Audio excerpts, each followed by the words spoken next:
Who really knows how many untold stories and unsolved mysteries have emerged during our relatively short time on this planet? Although recorded history began only thousands of years ago, there are places and objects that are already deeply shrouded in mystery. Whether it's creepy temples or forgotten civilizations, we are always drawn to the unknown. So today, we'll be taking a look at 3 mysterious historical locations and objects. Secret painting beneath the Mona Lisa. Back in 2006, scientists from Canada used infrared and laser imaging on the Mona Lisa to uncover a peculiar discovery underneath the many layers of the painting. Researchers discovered that underneath the painting, there appeared to be other works of art trapped and covered up underneath that were never to see the light of day. Some of these pieces include rudimentary sketches created by Da Vinci that featured the Mona fingers of the hands at different lengths and angles, as well as details, such as that of a lace drawn on the Mona Lisa dress. Then in 2015, in hopes to uncover more information surrounding these hidden pieces of art, French engineer Pascal Cot used techniques of shooting out light beams at a range of different wavelengths onto the art that worked to measure the quantities of light reflected back. This allowed the researcher to then slowly peel back each layer of the painting, brush stroke after brush stroke, to see the many different stages of its creation. This helped him to locate more than 4 separate images underneath the painted face of the Mona Lisa, including a strange and unknown painting of a much younger woman with small facial features and no smile. This has caused many to speculate the true design of the Mona Lisa and who this mysterious woman could be underneath the face of the Mona Lisa. Others believe that the painter could merely have been reusing an existing canvas or decommissioned piece, has to help save money on materials and canvases rather than to start a fresh portrait on an unused canvas.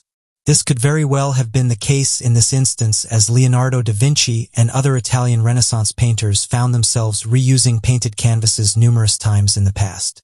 Still, this does not prevent enthusiasts of the painting from jumping to different conclusions as to the identity of the mystery woman and to that of the Mona Lisa herself.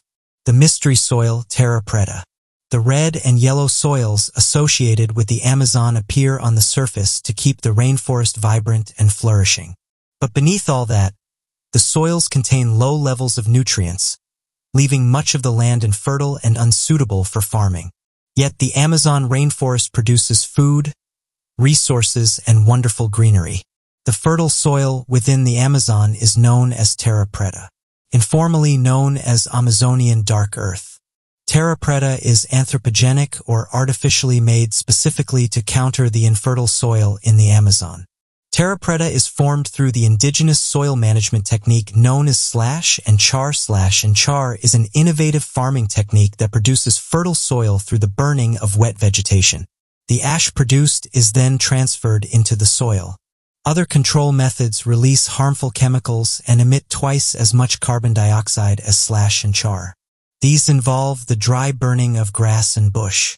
The key characteristics of terra preta are the dark color of it, hence the name translating to black soil, a high concentration of charcoal, which when weathered creates the dark color, a high concentration of pottery shards and organic matter such as animal feces, fish, and animal bones. The charcoal is the most distinctive aspect of terra preta, as it binds together the minerals and nutrients within the soil, allowing them to be retained, otherwise it would decompose with the rain.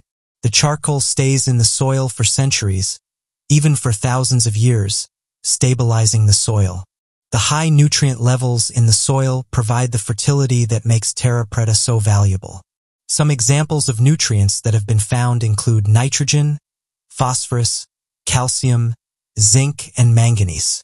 This stimulates higher levels of microorganic activity.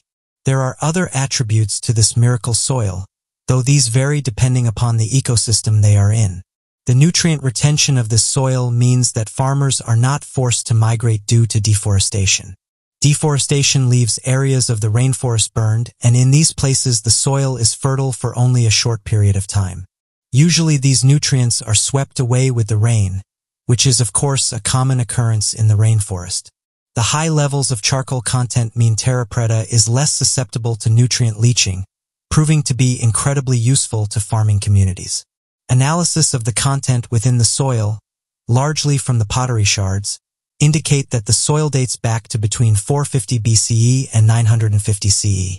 This has been a huge revelation, as until this analysis we were unaware of civilizations that existed 2,000 years ago who were capable of creating pottery like this, never mind utilizing it to create this rich soil.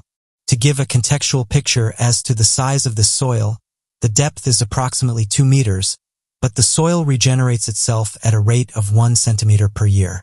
Currently, the amount of soil is estimated to cover the same ground as France. Some scientists, largely geologists and archaeologists, have theorized that the soil was created through communal compost piles, where generations after generations have put their food, human and animal waste into these piles. This is evidenced by the patches reaching up to half a hectare in size.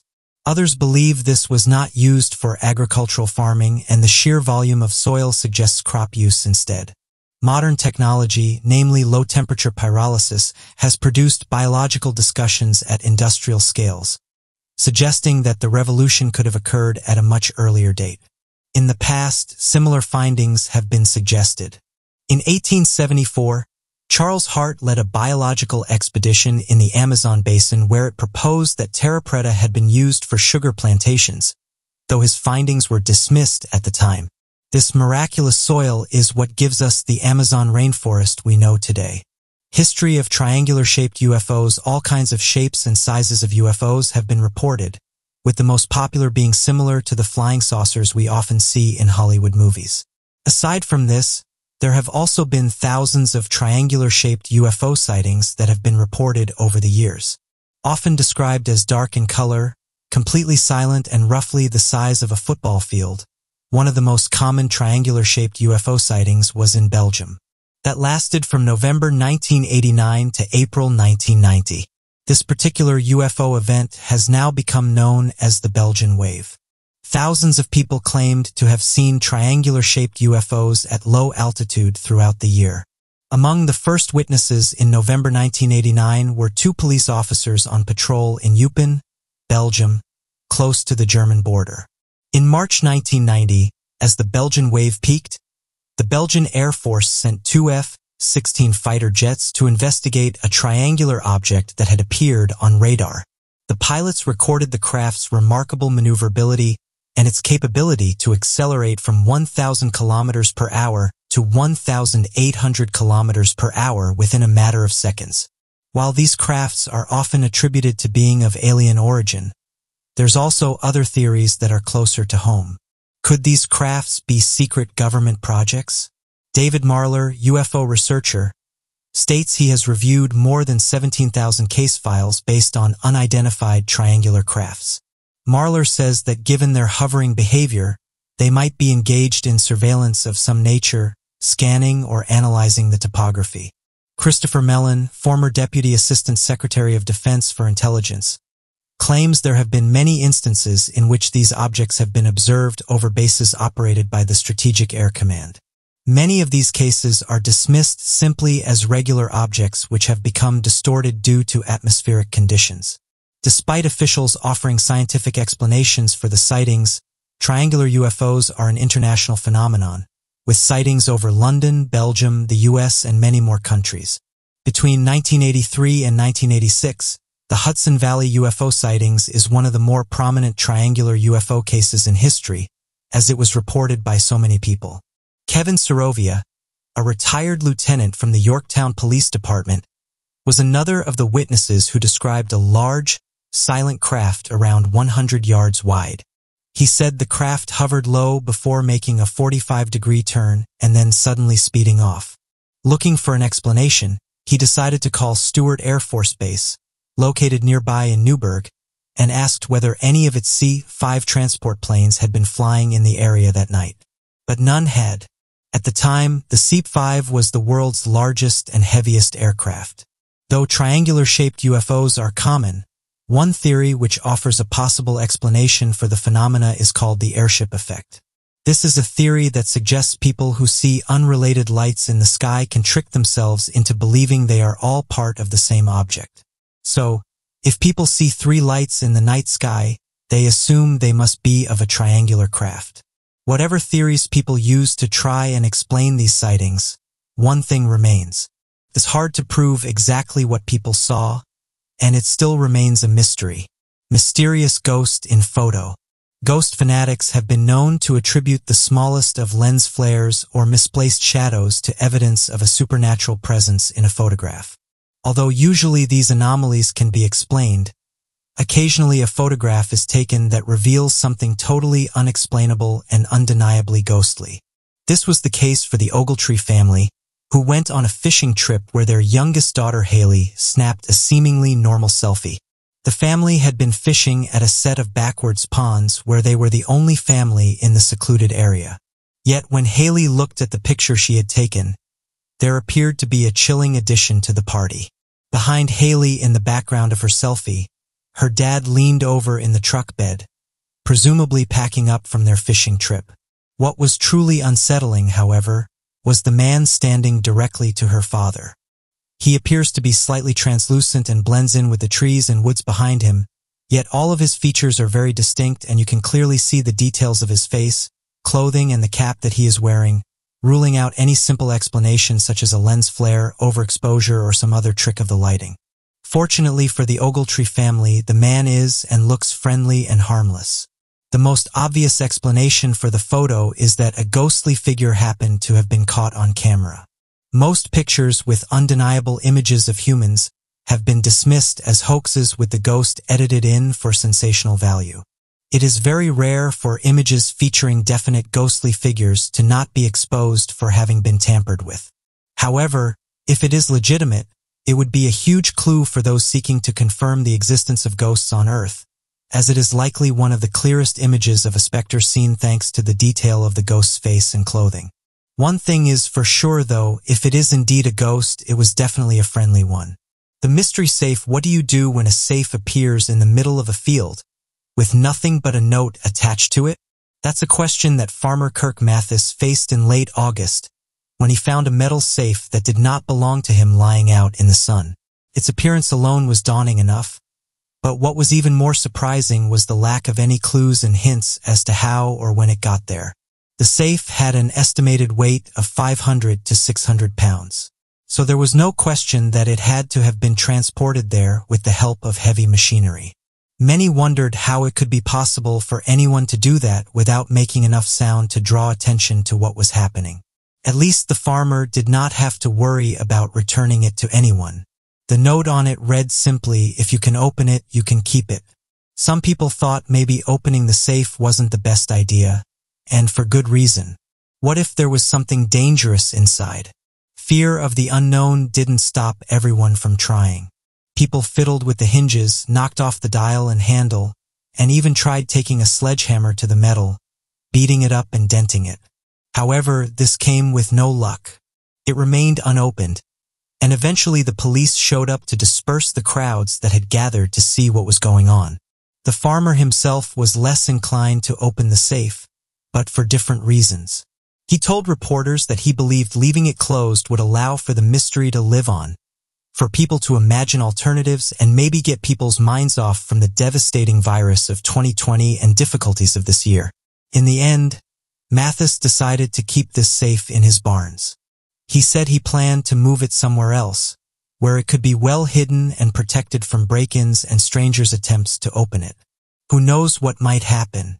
Maybe if he hides it well enough, it'll take another many years before someone else finds it and has to make the choice again, to take the risk and open it or leave it for another person in another time. So what do you make of these mysterious locations and objects?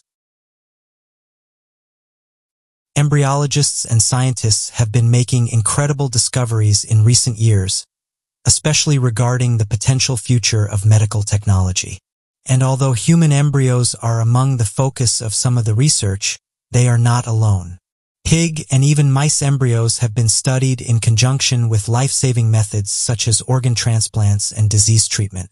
So today, we will be looking at 3 examples of experiments and discoveries that have thrust the field of embryology into the future. Girl is born in Tennessee from embryo frozen for 27 years. It is not every day that a baby sets records just for being born, But that is exactly what happened in the incredible case of Molly Gibson. Molly Gibson was born in late October 2020 to parents, Tina and Ben Gibson, who had undergone vitro fertilization in an effort to get pregnant. The Gibsons used the National Embryo Donation Center in Knoxville, Tennessee. Adopt an embryo that had been donated to the organization and frozen for parents looking for alternative ways to conceive. The embryo would then be implanted into the prospective mother's uterus, which would act as a surrogate womb for the developing fetus. What was special about the case of Molly Gibson is that her embryo was frozen by the National Embryo Donation Center in October of 1992, almost exactly 27 years before she was born, to undergo a successful birth. What is even more amazing is that the previous record holder for the longest successfully frozen embryo was held by Molly's older biological and adoptive sister, Emma Gibson. Emma was born in 2017 and came from the same batch of embryos that was frozen from an anonymous donation in 1992, meaning that Molly and Emma are biologically full siblings, not just because they were birthed from the same mother. If the embryos had been implanted and developed instead of frozen in 1992, the girls would only be 2 years younger than their mother, putting into perspective just how long the batch had been frozen. Tina Gibson reported in an interview with CNN that with Emma, "We were just so smitten to have a baby. With Molly, we are the same way. It is just kind of funny. Here we go again with another world record." And these world records are especially important for the knowledge they can provide the scientific community about the success of technologies behind freezing embryos, their long-term viability, and whether they should be thrown out after having been frozen for a certain period of time. However, although Molly and Emma's stories are incredibly hopeful, successful births from implanting frozen embryos are not guaranteed. The embryos must first be into the mother's uterus, and only about 75% of embryos undergoing the thawing and transfer process survive, while only 25 to 30% of the surviving implanted embryos result in a successful pregnancy. However, because of this already relatively low success rate, many naturally assumed that older embryos would be less viable and should therefore be thrown out. But the beautiful stories of Emma and Molly Gibson have shown the scientific community that age may be less of a factor in viability than at first thought, and that the technology that was developed decades ago to freeze embryos appears to be successful, especially long-term. Carol Sommerfeld, who is the lab director and embryologist at the National Embryo Donation Center, spoke on Molly's shattered record, saying that this definitely reflects on the technology used all those years ago and its ability to preserve the embryos for future use under an indefinite time frame. Many others agree with her optimism, for although there are still many unknowns surrounding the question of embryo preservation, the Gibson girls are a positive benchmark for future successes. Human-pig hybrid created in the lab. Sometimes scientific advances can greatly resemble the plot of a sci-fi novel, as is the case with the successful creation of human-animal hybrids, which was done with the hopes of creating a way to regrow human organs for life-saving transplants. A team of researchers from all over the world, led by the Salk Institute, has advanced one step closer to achieving that goal as they have created what is known as a chimera, which is a viable organism that contains cells from two different and distinct species. In this case, those species are human and pig. And although public opinion is greatly against the idea of man-made life, so much so that public funding and grants were totally withheld from the project, which relied entirely on private donations, the researchers working with the Salk Institute hope to address a medical need through their experiments and decrease the number of deaths due to the lack of available organ transplants. Currently, a person is added to the National Organ Transplant waitlist every 10 minutes, and every hour somebody on that list will pass away because they were not able to receive the organ that would have saved their life. The development of a system for readily available lab-grown organs could potentially save thousands of lives every year and totally change the way organ transplants are carried out. The researchers believe that the creation of a human chimera could be a safeguard for humans, rather than the Frankenstein's monster that many imagine when they think of these experiments. Previously, experiments had been successfully performed by creating a chimera formed by injecting a mouse with stem cells from a rat, and it was this body of research that the scientists looked towards as they embarked on their own experiments. It was found in the initial that when the genes for certain organs were deleted in the mice and the rat stem cells for those organs were introduced back into the mice, the organs were able to flourish and grow. The Salk researchers then applied these principles to pigs who have surprisingly similar organ structures to humans. Through a considerable amount of trial and error, they found that injecting a pig embryo with human stem cells that had already differentiated slightly appeared to allow the pig embryo to continue to develop. The embryos were then implanted and allowed to develop in utero before they were removed again and studied. They discovered that human cells were indeed present, although in low percentages that appeared to slow the development of the embryos. However, this resulting chimera was a scientific breakthrough nonetheless. The high percentage of pig cells remaining means that a human would likely reject the organs in a transplant. But after overcoming some of the larger hurdles preventing the human cells from proliferating, scientists believe that they could be on the verge of a breakthrough for life-saving organ transplants. Part human mouse embryo pigs are not the only animals to be a part of the human chimera experiments. In fact, within the past year, scientists created a mouse embryo made up of 4% human cells, marking it as the organism with the highest number of human cells ever recorded, which has enormous implications for stem cell and disease research. Because of a mouse's short gestation and developmental period, this creates the potential for an incredibly large number of mature human cells to be grown in a relatively short period of time. The mice were injected with around a dozen human stem cells, which took fewer than 3 weeks to proliferate into millions of mature human cells, including red blood cells, which would take around 8 weeks to generate in a standard developing human fetus.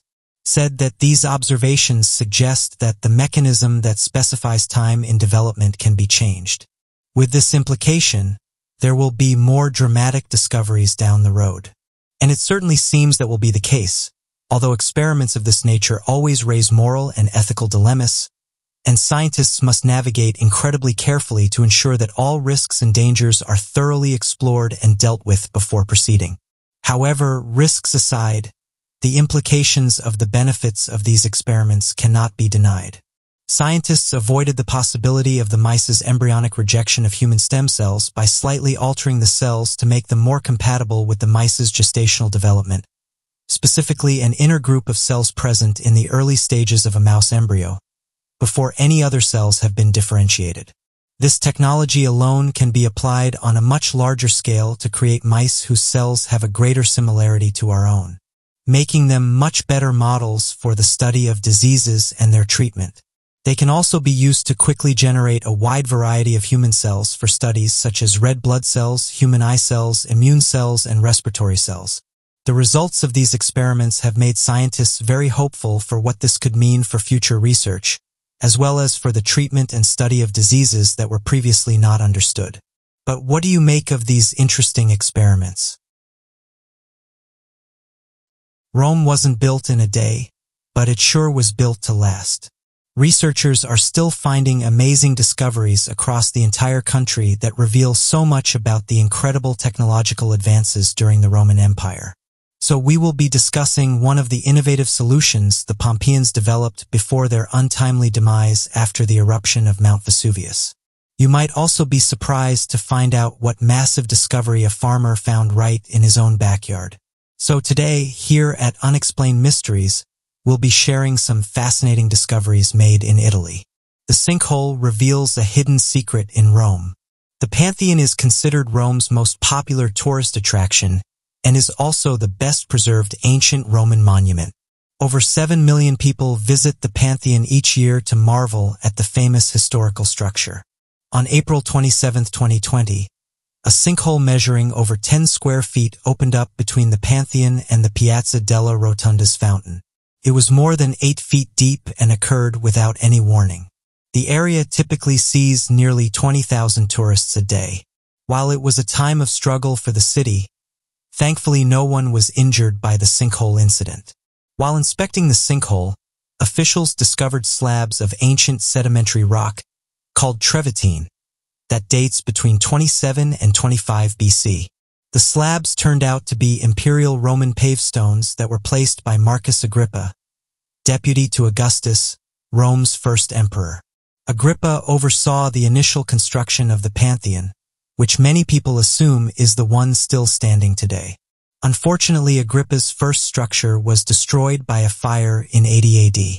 It was rebuilt only to be completely destroyed a second time by a lightning strike only 30 years later. Finally, in 125 AD, Emperor Hadrian erected the dome structure that tourists visit today, and it has stood tall ever since. The slabs were an exciting discovery, but this was not the first time they had been found. Local authorities first unearthed the stones in the 1990s while they were laying service lines, but elected not to disturb them. Nearly 30 years after the initial find, the stones are still perfectly intact. Sinkholes are not uncommon in Rome, and it has been dubbed the sinkhole capital of Europe. They have actually become a significant concern in the area, with a record 175 sinkholes in 2018 and over 100 in 2019. Just recently, on May 25th, a Mercedes SUV and a smart car fell into a sinkhole in Rome that was 20 feet deep and 65 feet long. There is much concern for the city, with it averaging 100 sinkholes per year. It was not built on a strong foundation, and it's becoming challenging to prevent the issues as sinkholes continue to occur. The city was built on soft, sandy soil that is easily eroded by water. It is also full of underground tunnels, sewers, and cavities where ancient Romans used to quarry for materials to erect the city that stands today. With cars, scooters, and endless foot traffic from tourists, the streets are highly susceptible to sinkholes because of the constant vibrations. Fossil of an 85-foot blue whale in Italy is the largest ever discovered. Blue whales are the largest animals alive today, and they are the largest ones to have lived. Today, the longest blue whale ever recorded measures in at 111 feet. Very little is known about how blue whales came to be so massive or how gradual their growth was in order to become the gigantic aquatic beer moths that they are today.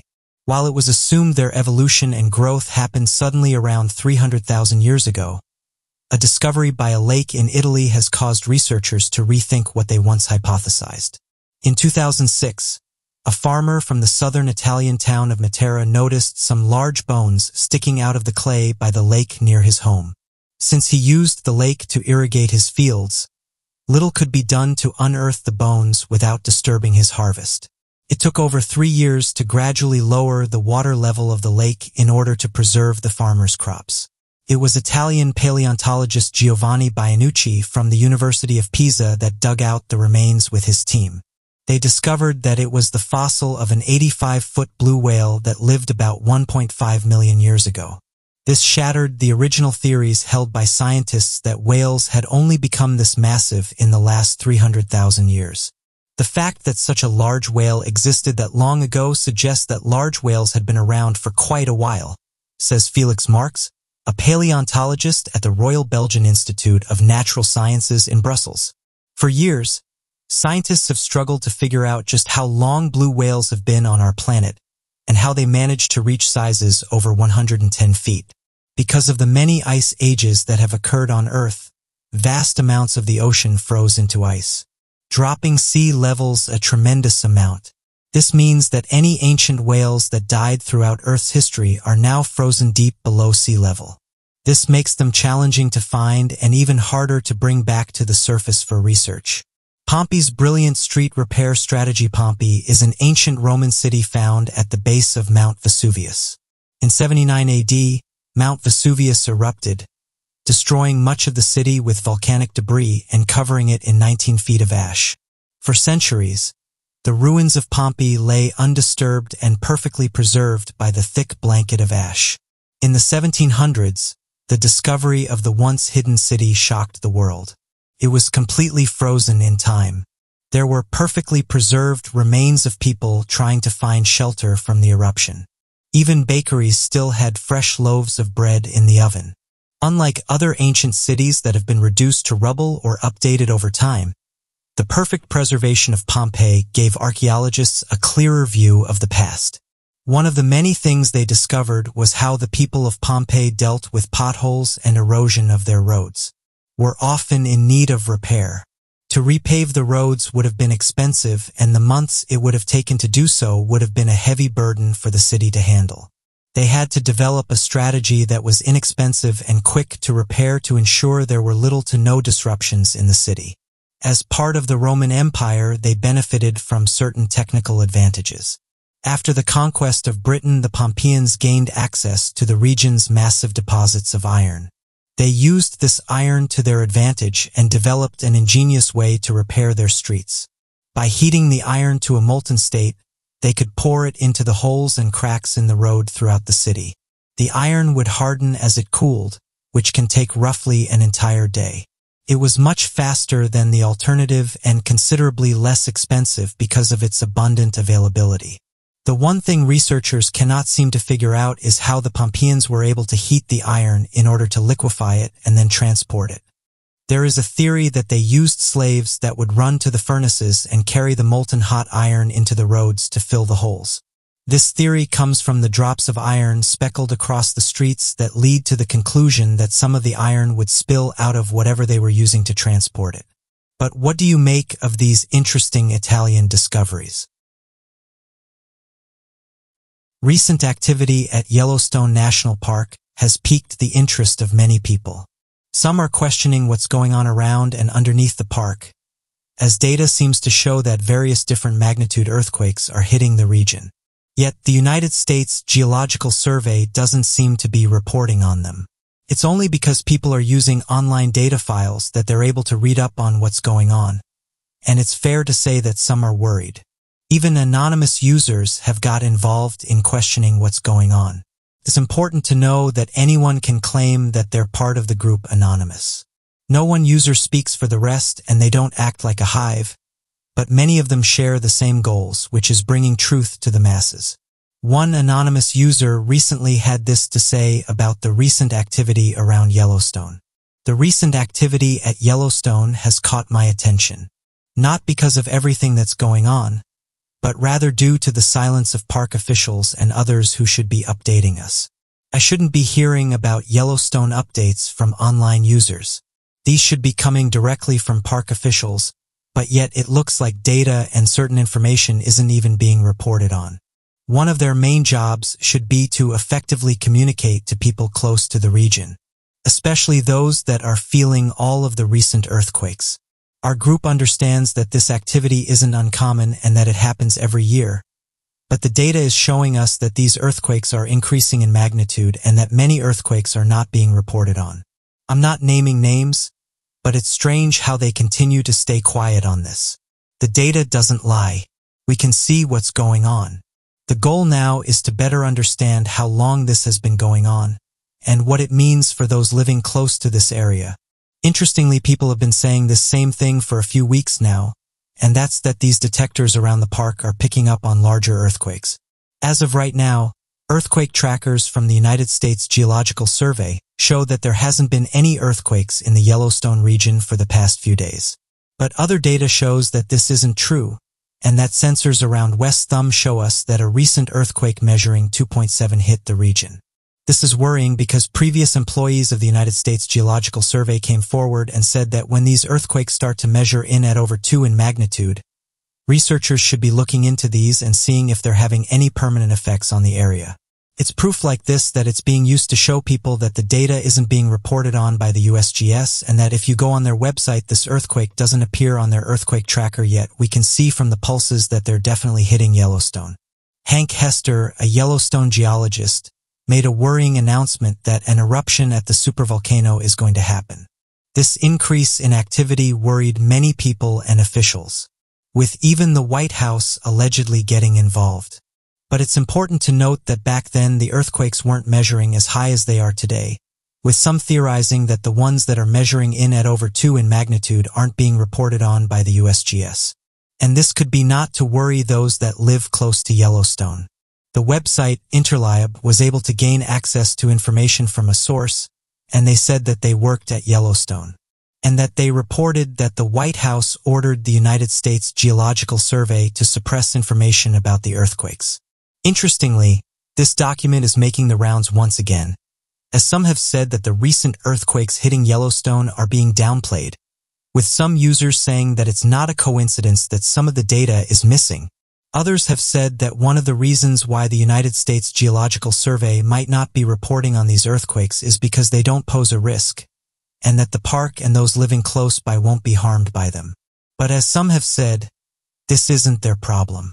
What they're pointing out is that the data is not being reported on. Even though we have proof that earthquakes are still measuring over to a magnitude and are still hitting the region, the point these people are trying to make is that this data isn't made up. We have proof that they're still coming into the Yellowstone region. In fact, just yesterday 3 earthquakes in a row hit the park, but yet there was no official update from the United States Geological Survey. Some people have been vocal about this and have shared their opinions online. One user said the following: "This isn't really good enough, is it? It's one thing not to update people about what's going on, but when you refuse to share the data on your earthquake tracking website, that seems a bit strange to me, and you can't blame people for questioning this." This user had this to say: "Although I'm enjoying these updates, I'd be lying if I didn't say that they're making me feel a little bit nervous. It's weird to know this movement happening around the Yellowstone caldera, but yet we aren't being told about it." While this user said this, for me it's about the risk. People who live here don't have many options. You stay here and continue to live in this area, with the data being held from you, or you move away and know that at least you're living in a much safer region. I know which option I'd be taking, especially after hearing about all this data that seems to be going missing. So what do you make of this recent news coming out of Yellowstone? Why do you think that the United States Geological Survey isn't reporting on some of these earthquakes? Every day it seems like a new mystery is discovered. This notion is perhaps one of the most compelling parts about humanity. This idea that we have no clue what tomorrow has in store for us, or what surprises on this earth we have yet to uncover. You know, we like to delve deep into the natural world, and we are constantly fascinated by the mysteries and beauty of the world around us, especially when it comes to Earth's natural wonders. They can tell us a great deal about their location, including its history and chemical makeup. Over time, as craters are excavated and explored, we can also discover more clues and artifacts from the past. So today, here at Unexplained Mysteries, we're going to explore 3 of the most interesting craters on Earth. Pingualut Crater Discovery in Quebec, Canada lies a mysterious crater dubbed Pingualut, which is the Inuit word for pimple. This crater is not only impressive in size at 3.44 kilometers, but Pingualut Crater Lake is rumored to contain the purest fresh water on Earth. It is also one of the deepest lakes on the North American continent. According to a freshwater lake expert, the crater lakes hold such volumes of water in comparison to the surrounding glacial lakes that they are slower to respond to the temperature changes. Pingualut Crater Lake is always the last to freeze in winter and the last to melt in the spring. In addition to temperature, wind can also affect which lakes freeze and melt fastest or slowest.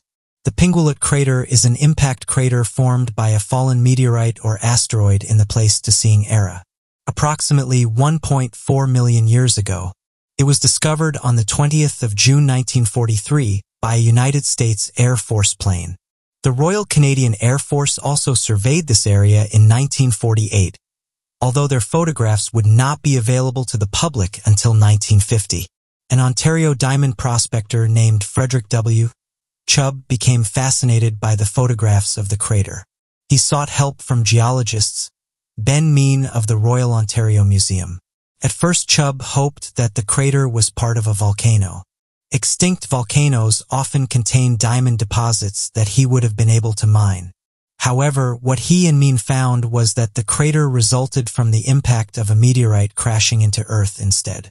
The two men dubbed the crater Chubb Crater and the nearby lake Museum Lake. These names persisted until Mean went out on another expedition to the crater in 1954.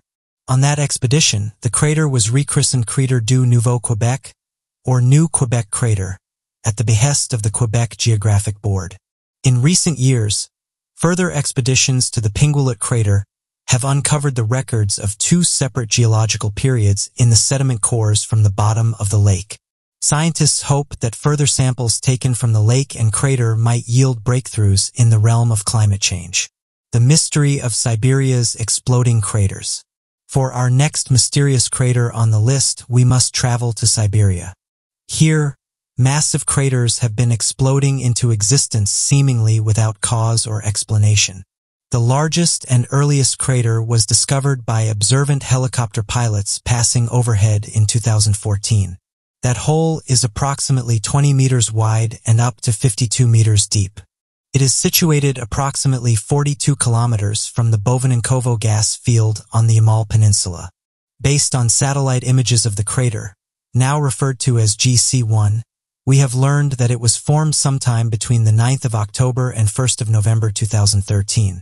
Scientists who have visited, researched, and studied this crater have determined it to be a brand new feature in permafrost, unlike anything seen in the area up to that point.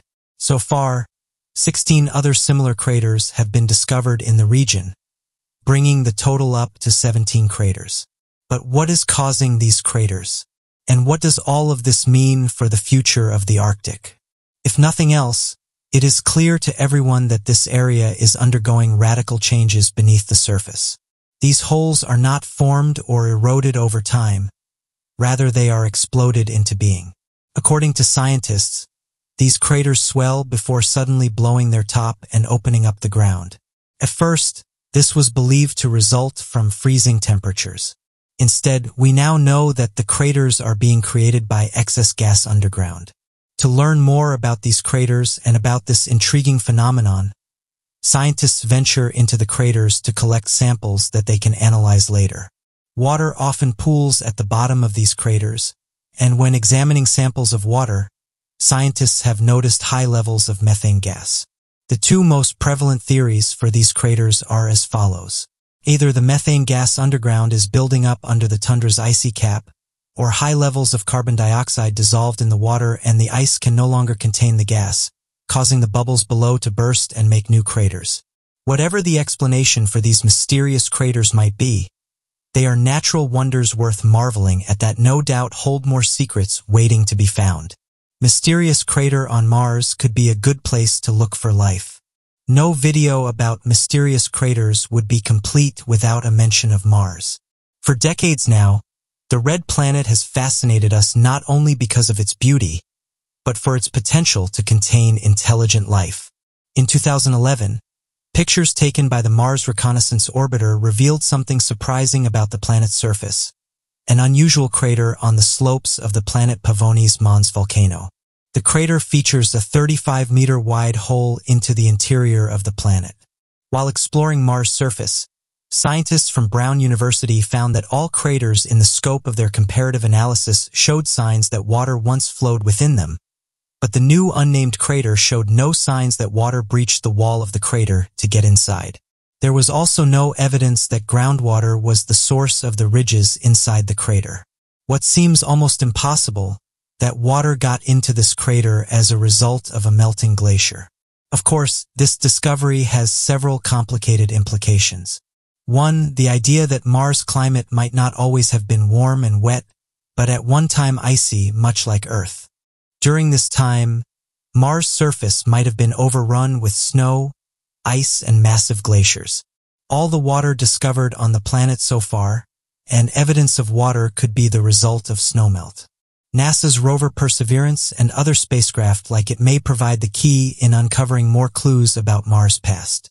Although it is worth pointing out that the Mars crater mentioned in this study is vastly different from the crater Jezero which the rover is currently exploring. Now that we have discovered water on Mars, we know that it has the capability to host intelligent life. However, we have yet to find clear, irrefutable evidence of any life forms. As scientists continue to research and learn more about Mars, only time will tell whether we can find any signs of intelligent life. While watching this video, you've learned some interesting facts about 3 fascinating craters and their impact on our world. It turns out that there are plenty of mysteries around us and nature does not give up its secrets easily. As we look up to the night sky and marvel at the countless stars shining brightly, we can also be reminded that these same stars shine down on us and our natural wonders in equal measure. From Siberia to Mars, we still have so much to discover about our universe. But what do you make of these crater discoveries? If you are a fan of the topics we cover, then you're no stranger to the unexplained and the unknown. We want to help uncover some of the world's most groundbreaking discoveries, from oddities of nature to ancient history and more. Every year scientists make discoveries that leave us with more questions than answers. So today we'll be taking a look at some discoveries from the North Pole to the South Pole. Deep frozen Arctic microbes are waking up. For centuries, the Arctic has hosted a diverse range of mysteries just waiting to be uncovered. In recent years, scientists have discovered that thawing permafrost is releasing microorganisms, with consequences that are still largely unknown. Within the past decade, global warming rates have outpaced scientific predictions so rapidly that scientists now believe the poles are warming 4 times faster than the rest of the Earth. Scientists were not expecting to see the glacial and permafrost levels that have been reported until at least 2050. What is most interesting about this rapid melting is that it has also produced new landforms in Siberia and northern Canada called thermocast. These landforms occur when the oldest and deepest permafrost has been exposed to the air for the first time in hundreds or even thousands of years. This rapidly melting permafrost brings 2 important questions to mind. 1. Will an increase in water filtration lead to more rapid permafrost thaw? And 2. If the permafrost thaws more rapidly, are there long frozen organisms inside that might be revived? At the time of this video, permafrost covers approximately 24% of Earth's surface. As more of this permafrost thaws and much more rapidly than expected, it is up to scientists to analyze the microbes and bacteria that might be within it. The balance between these microbes could play an essential part in determining future climate warming. In Siberia, a permafrost thaw in 2016 led to an anthrax outbreak that resulted in the loss of 200,000 reindeer and a child. But anthrax's resilient spores are an exception to the brutal freeze-thaw cycle that breaks down more fragile bacterial and viral pathogens. The warmer the Arctic becomes, the weirder it might get, as more microbes and long-frozen pathogens come back to life beneath the thaw. It is difficult to assess the risks without further microbial study and more accurate scientific datasets.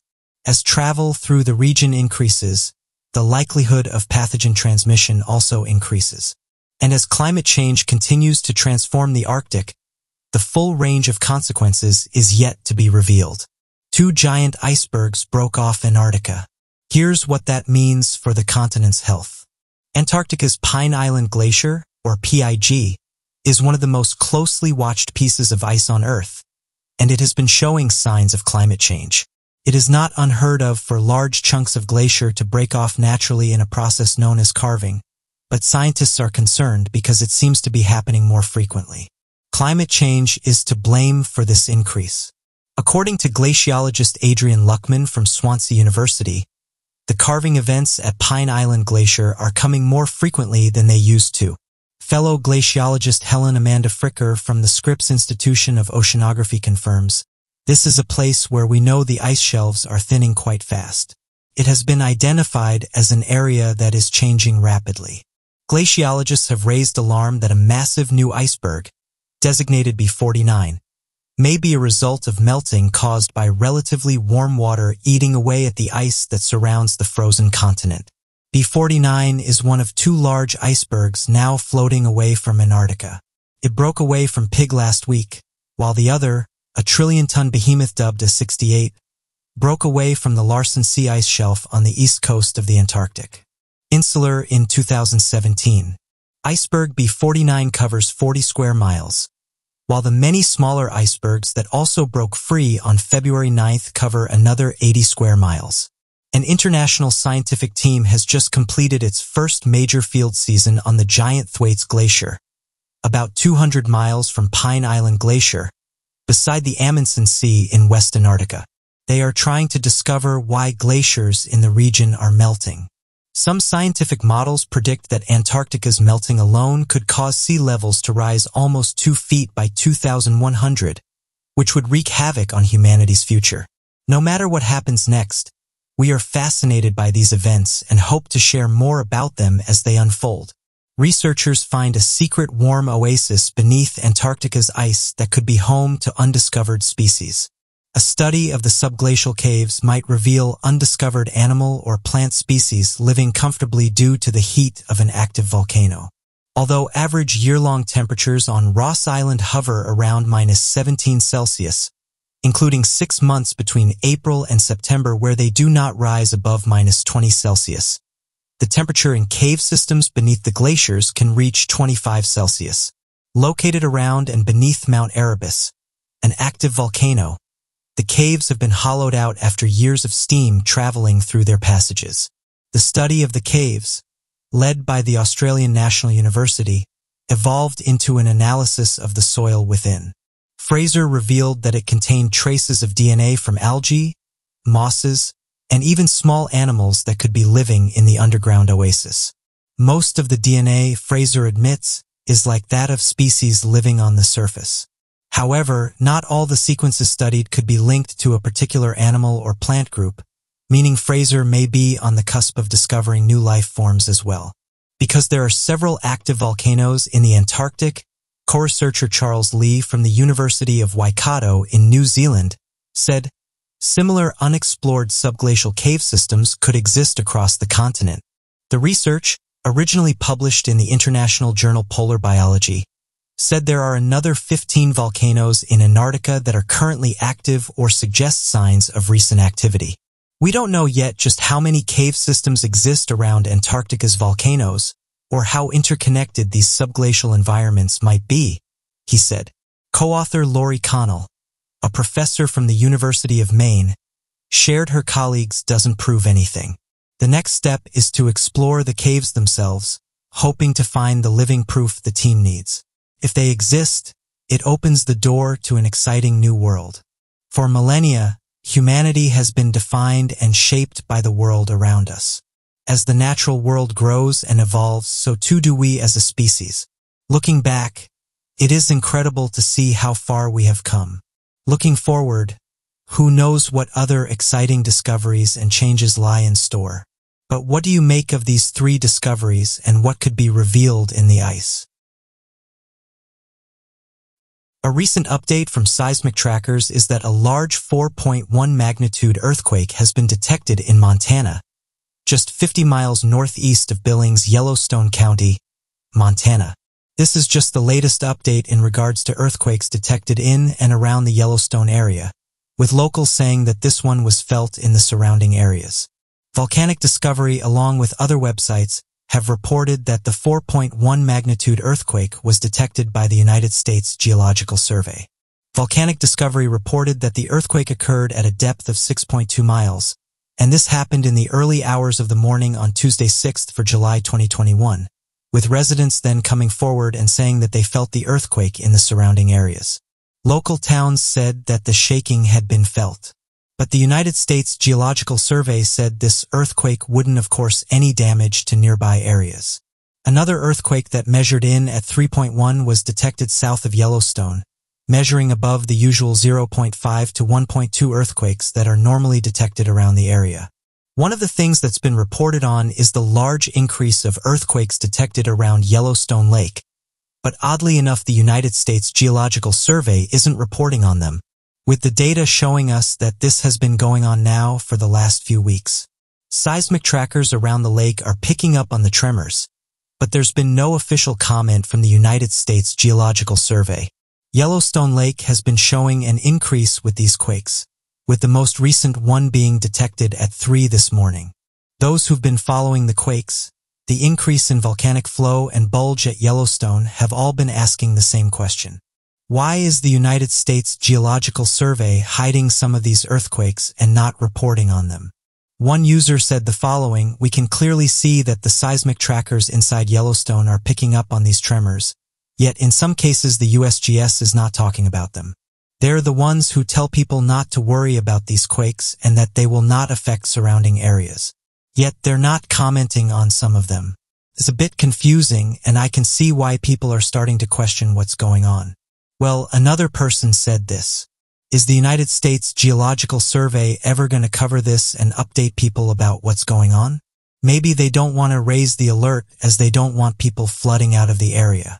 But I still think there should be better communication about what's going on. Even if it's to tell people that they have nothing to worry about, the silence is definitely strange." This person had this to say: I lived 14 minutes from Yellowstone and I felt this earthquake. In fact, so much so that it actually woke me up. Interestingly, attention has now been shifted to Yellowstone Lake and all of its recent activity. And even the United States Geological Survey has admitted that the lake is anything but quiet. The USGS said the following on their website. Earthquake swarm sequences of elevated earthquake activity with no clear main shock are common at Yellowstone and many other places. Swarms occur in a variety of volcanic and tectonic settings and have several possible causes. Some swarms are driven by slow fault slips that causes earthquakes, and this is on a few sticky patches of the fault. Other swarms are generated when magma field cracks push their way through the crust. And perhaps most commonly, swarms can be generated when water enters and interacts with pre-existing faults in the crust. Sometimes combinations of these mechanisms might be active in a given swarm. Out of volcano, everyone wants to know, is the swarm driven by magma? This question is particularly pressing if the swarm is occurring at shallow depths within a couple of miles of the surface, because a shallow magma-driven swarm could potentially be a precursor to an eruption. End quote. This is one of the things that people worry about, that this increase in magma movement and earthquakes are a sign that an eruption could be on the horizon. These worries aren't baseless either. In fact, a map showing the ground around Yellowstone has deformed over the last 2 years, and this was officially released by the United States Geological Survey. One of the researchers said the following: the uplift and subsidence is usually interpreted as due to addition of deep magma, related gases, and water depths of 5 to 15 kilometers, or 3 to 9 miles beneath the ground surface. This cycle of uplift and subsidence is common and seems tied to earthquake swarms. That is, swarms appear to release the pressure that caused the uplift, thus allowing the region to return to a period of subsidence. End quote. The U.S. National Park Service has insisted that these swarms are nothing to worry about. Although, as highlighted by some, they haven't made any comments on the recent earthquakes that are 3 magnitude and greater, with some saying that they might be running some tests in order to see if any surrounding areas had been affected. After all, just because past swarms didn't affect certain areas, it doesn't mean that the new swarms can't do damage. The United States Geological Survey said the following about this movement. Over long periods of time, water flying through small fractures decomposes rocks in a process called weathering. Once a rock has been weathered, triggers such as 3 to 4 cycles, flowing water temperature variations, vegetation growth, and other factors can cause cracks in rocks to grow rapidly and possibly break free and fall. After discovering this, park officials have been forced to close areas off. Superintendent David Vaylor said the following: human safety is our #1 priority. And with an abundance of caution, we are temporarily closing this area until we can properly assess the situation. As of right now, people are still watching the data and hoping that the increase in activity slows down. So what do you make of the increased activity at Yellowstone? And the fact that the earthquakes seem to be increasing in magnitude as the weeks go on? Thousands of earthquakes are detected every year, with the majority of them ranging in the lower magnitudes. But every so often, certain areas get rocked with large earthquakes, causing large amounts of damage to surrounding areas. When these earthquakes hit sensitive spots, though, it can create a worrying discussion. The magnitude 6 earthquake that just hit the northern part of California has got people talking. As of right now, there's been no reported injuries, and authorities have said there's been little damage to surrounding areas. But scientists have said that this earthquake, along with others that have hit the region, show us that the area is active and that more bigger earthquakes could be coming in the near future. This news hasn't been welcomed with open arms, especially when you bear in mind that the director of the Southern California Earthquake Center, a man by the name of Thomas Jordan, came forward and made a chilling announcement, and that was that the San Andreas Fault appears to be in bad condition, even describing it as being in a critical state. Not exactly what you want to hear if you're living close to the region. They then detailed that this condition could cause a large earthquake to happen in the near future. This report was created because researchers said that data has shown them that there hasn't been any major stress released in the area. In fact, none have happened since the 1850s, with teams saying that a large event could be happening anytime soon. And this is because both the Pacific and North American tectonic plates are moving faster than usual. This means only one thing, and that's that stresses between the tectonic plates are constantly building up, and at some point that pressure has to be released. Various events have been recorded throughout the area. One of the biggest was measured back in 1906, with data showing us that a 7.8 magnitude earthquake hit the San Francisco Bay Area. As mentioned though, due to earthquakes of this size not hitting the area recently, scientists and researchers have theorized that we're due for one, and that due to the buildup it could be one of the biggest yet. A series of tests were carried out in order to get a better understanding of this monster earthquake that could be hitting the region. The team estimated that the magnitude of this earthquake would be around 8, although there wasn't a 10% chance that it would be greater than this. Worryingly, they said this could happen within the next 30 years, and that's because of where it's located. This magnitude 8 earthquake would have over 1,000 times more energy than that of a 7 magnitude earthquake, with them saying that magnitude 7 earthquakes can cause serious damage to nearby areas. So a magnitude 8 earthquake could devastate communities. Although scientists have said that the outcome of this earthquake wouldn't be as bad as the movie, they did say that one worrying thing is that this event is going to happen. There's no way we can stop it. Life will be lost, and that there will be widespread damage and huge economic impacts around the region, and that a massive rebuild effort will have to take place that will cost billions. The United States Geological Survey went into more detail and said that they wanted to understand the effects a magnitude 7 earthquake would have on this region, saying that they used current events to predict what would happen. They said that with the current build-up, a huge earthquake would tear through the area, and from this model it showed them that hundreds of roads, fiber optics cables and power lines, and they estimated that the cost of damage to buildings alone would be over 33 billion, and said that billions more damage would happen due to gas leaks and fires. As if this wasn't bad enough, researchers have said it's not just the sun and dress fault we need to worry about, as various other regions throughout the United States will experience large earthquakes within the next few decades. Austin Elliott, a U.S. Geological Survey research geologist, said the following: "This was a small earthquake along essentially that whole fault system, and that's a very active structure. The region has experienced several magnitude 5 earthquakes over the years, but those who work for the U.S. Geological Survey did say that it's understandable why people be worried, saying that one of this size is expected to be felt throughout various places across the state." The USGS continued to say that people who live in areas that have soft sediments are more likely to feel the shake of the earthquake, while those living on elevated land won't feel the effects as much.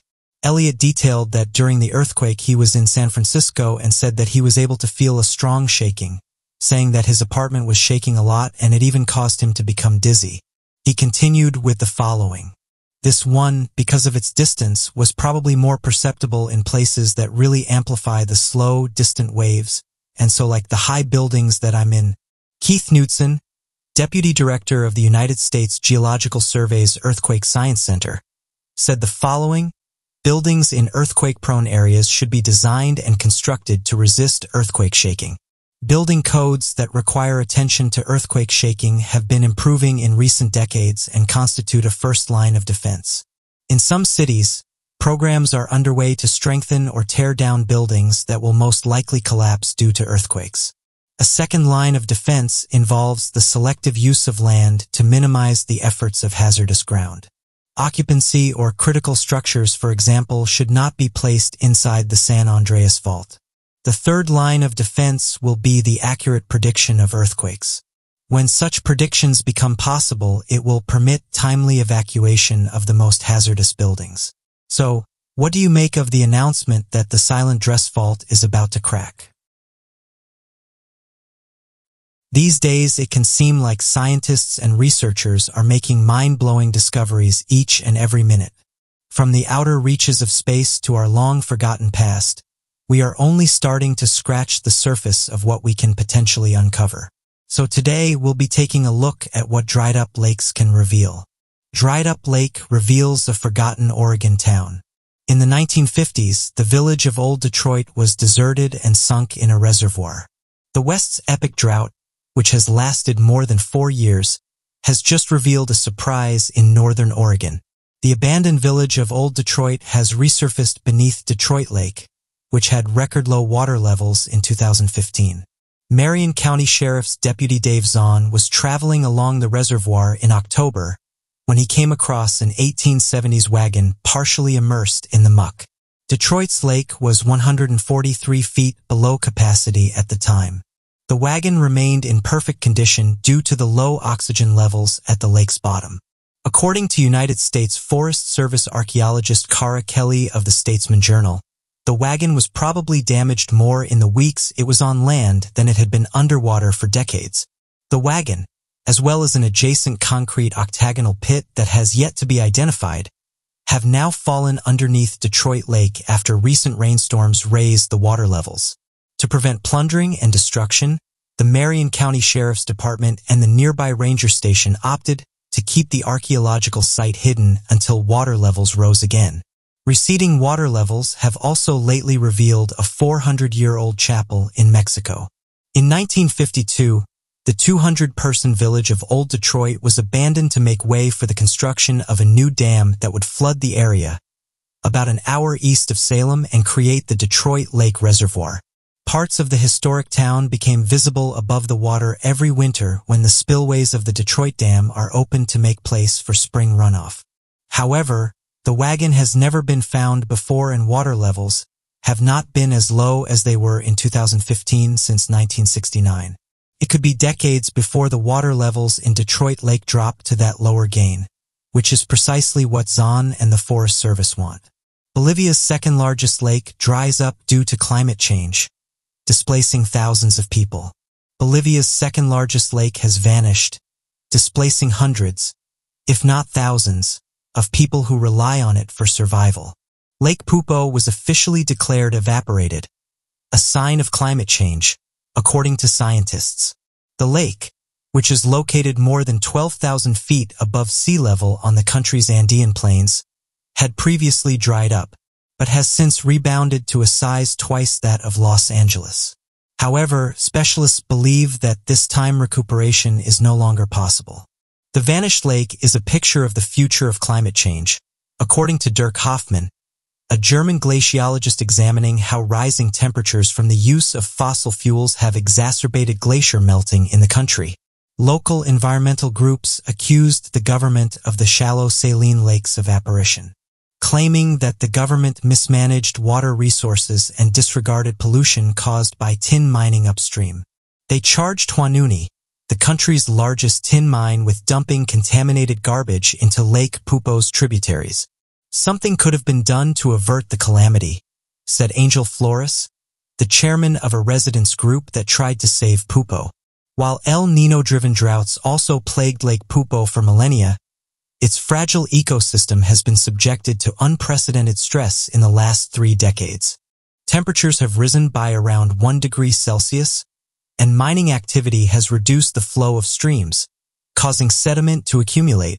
Over the last 3 years, the drought has pushed more than 100 families to abandon the little lakeside community of Antivy, reducing the population. Former inhabitant Juvenal Gutierrez claimed the community has no future. At least 3,250 people have received humanitarian relief, according to the local government's office. According to the report, Lake Pupo is currently only 2% of its former water level, and 75 species of birds have already vanished from the area. Drying Lake Chad Basin gives rise to crisis. Food insecurity, hostilities, violence, relocation, and the consequences of climate change all add to these difficulties.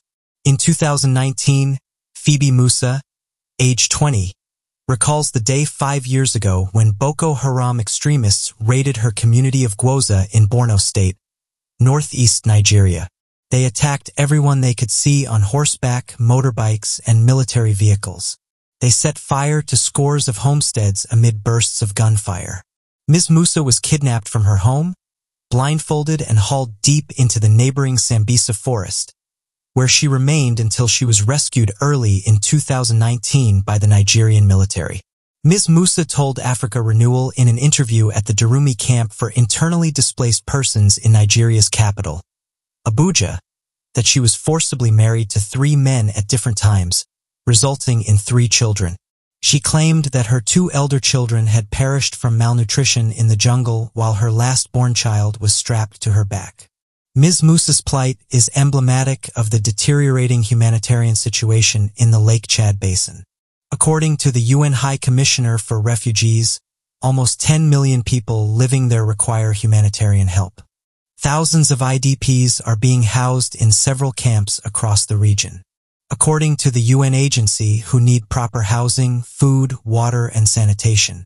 It is no longer breaking news that Lake Chad, once one of Africa's greatest freshwater basins and a source of livelihood for over 30 million people, is rapidly disappearing. What is new is the basin's unique and complex humanitarian catastrophe, which is one of the worst in the world. As a result of the widespread violence, 10.7 million people in the Lake Chad region require immediate assistance. The majority of these individuals were already dealing with high poverty rates, insufficient access to basic services such as education and healthcare, and the severe effects of climate change. Currently, 2.3 million people are displaced across the region, over 5 million people are struggling to find enough food to eat, and 500,000 children are suffering from severe acute malnutrition, said UN Deputy Secretary General Amina Mohammed at a high-level event on the humanitarian situation in region. Lake Chad is a lake in northern Central Africa that is shared by 4 countries: Chad, Nigeria, Niger, and Cameroon. However, the basin of Lake Chad, which occupies over 8% of the continent, is divided into 7 countries: Algeria, Cameroon, Central African Republic, Chad, Libya, Niger, and Nigeria. Due to usage and climate change effects, the water body has shrunk by 90% as livelihoods were lost. The conflict between herders and farmers grew more widespread. Families that relied on the lake began to migrate in search of water to other places. At a press conference in New York on the sidelines of the United Nations General Assembly in September 2019, President Buhari expressed concern about the evaporating lake. The population of Lake Chad is expanding while the lake is diminishing. This is a difficult scenario. President Buhari stated, with less land and less rainfall, there are very specific difficulties for the country. According to Deputy Secretary General Mohammed, the UN's involvement in the Lake Chad Basin has taken the shape of humanitarian relief, development assistance, human rights, justice, and law enforcement, as well as preventing and combating terrorism. The UN has co-hosted 2 international donor conferences in the last 2 years. The first in Oslo, where donors pledged $672 million in emergency aid, and the second in Berlin, where donors announced $2.17 billion in support of activities in Cameroon, Chad, Niger, and Nigeria, including $467 million in concessional loans.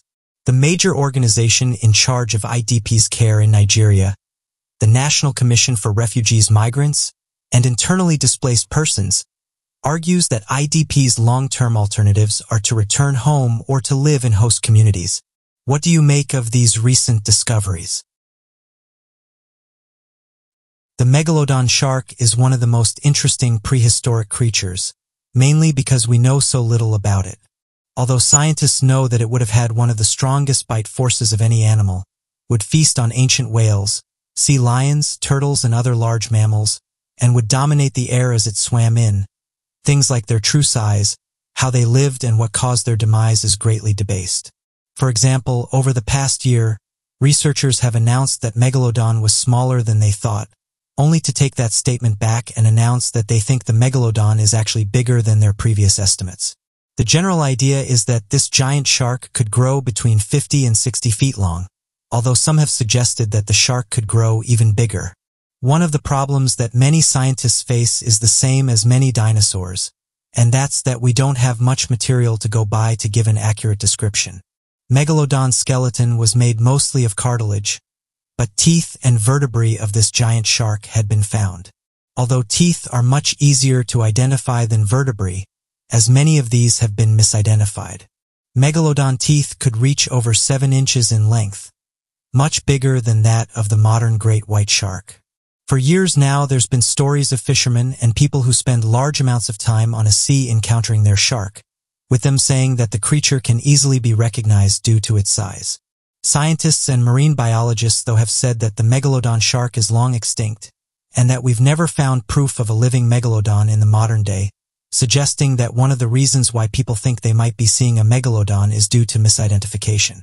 Distortion in the water that makes it look like something is bigger than it is, and also tales that have been passed down generations.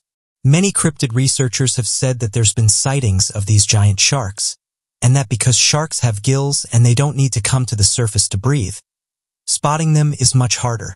One recent sighting was reported by someone who was looking through Google Earth, with them noting that it looked like a sea monster was disturbing the water.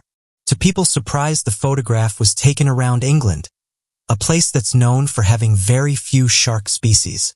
Regardless, the individual felt that Google satellites had captured something interesting and so decided to share it and get other people's opinion. Mr. Haben discovered the alleged creature while looking at an area that docks large bones, saying that whatever this thing is, it's clearly bigger than some of those bones. It's been given the name of the Maricide jaws, and some people who saw the image said this isn't the first time that a giant shark has been spotted in the area. Many people went on to label it as an ancient megalodon, but not everyone got on board with the idea of there being a giant shark swimming around England, with some saying that the most likely answer is that someone's on a jet ski or someone's taken up their boat and left a large wake behind. Interestingly, Tom Cromwell, a marine biologist, said that he thinks the image is actually genuine and that the creature in question is large, but noted that it's been misidentified and that the most likely answer here is that it's a basking shark, which holds the record as being the second largest fish in the ocean, with the first being the whale shark.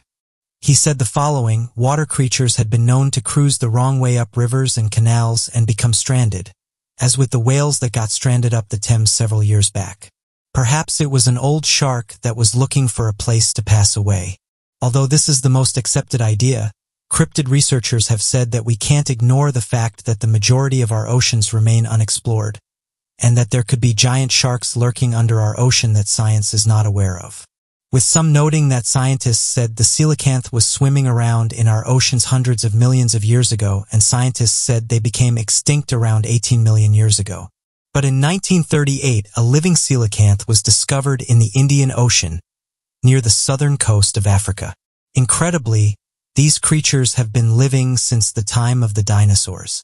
With this much evidence gathered by scientists, it's no surprise then that it appears that there's large tales involving the existence of real-life encounters with ancient creatures.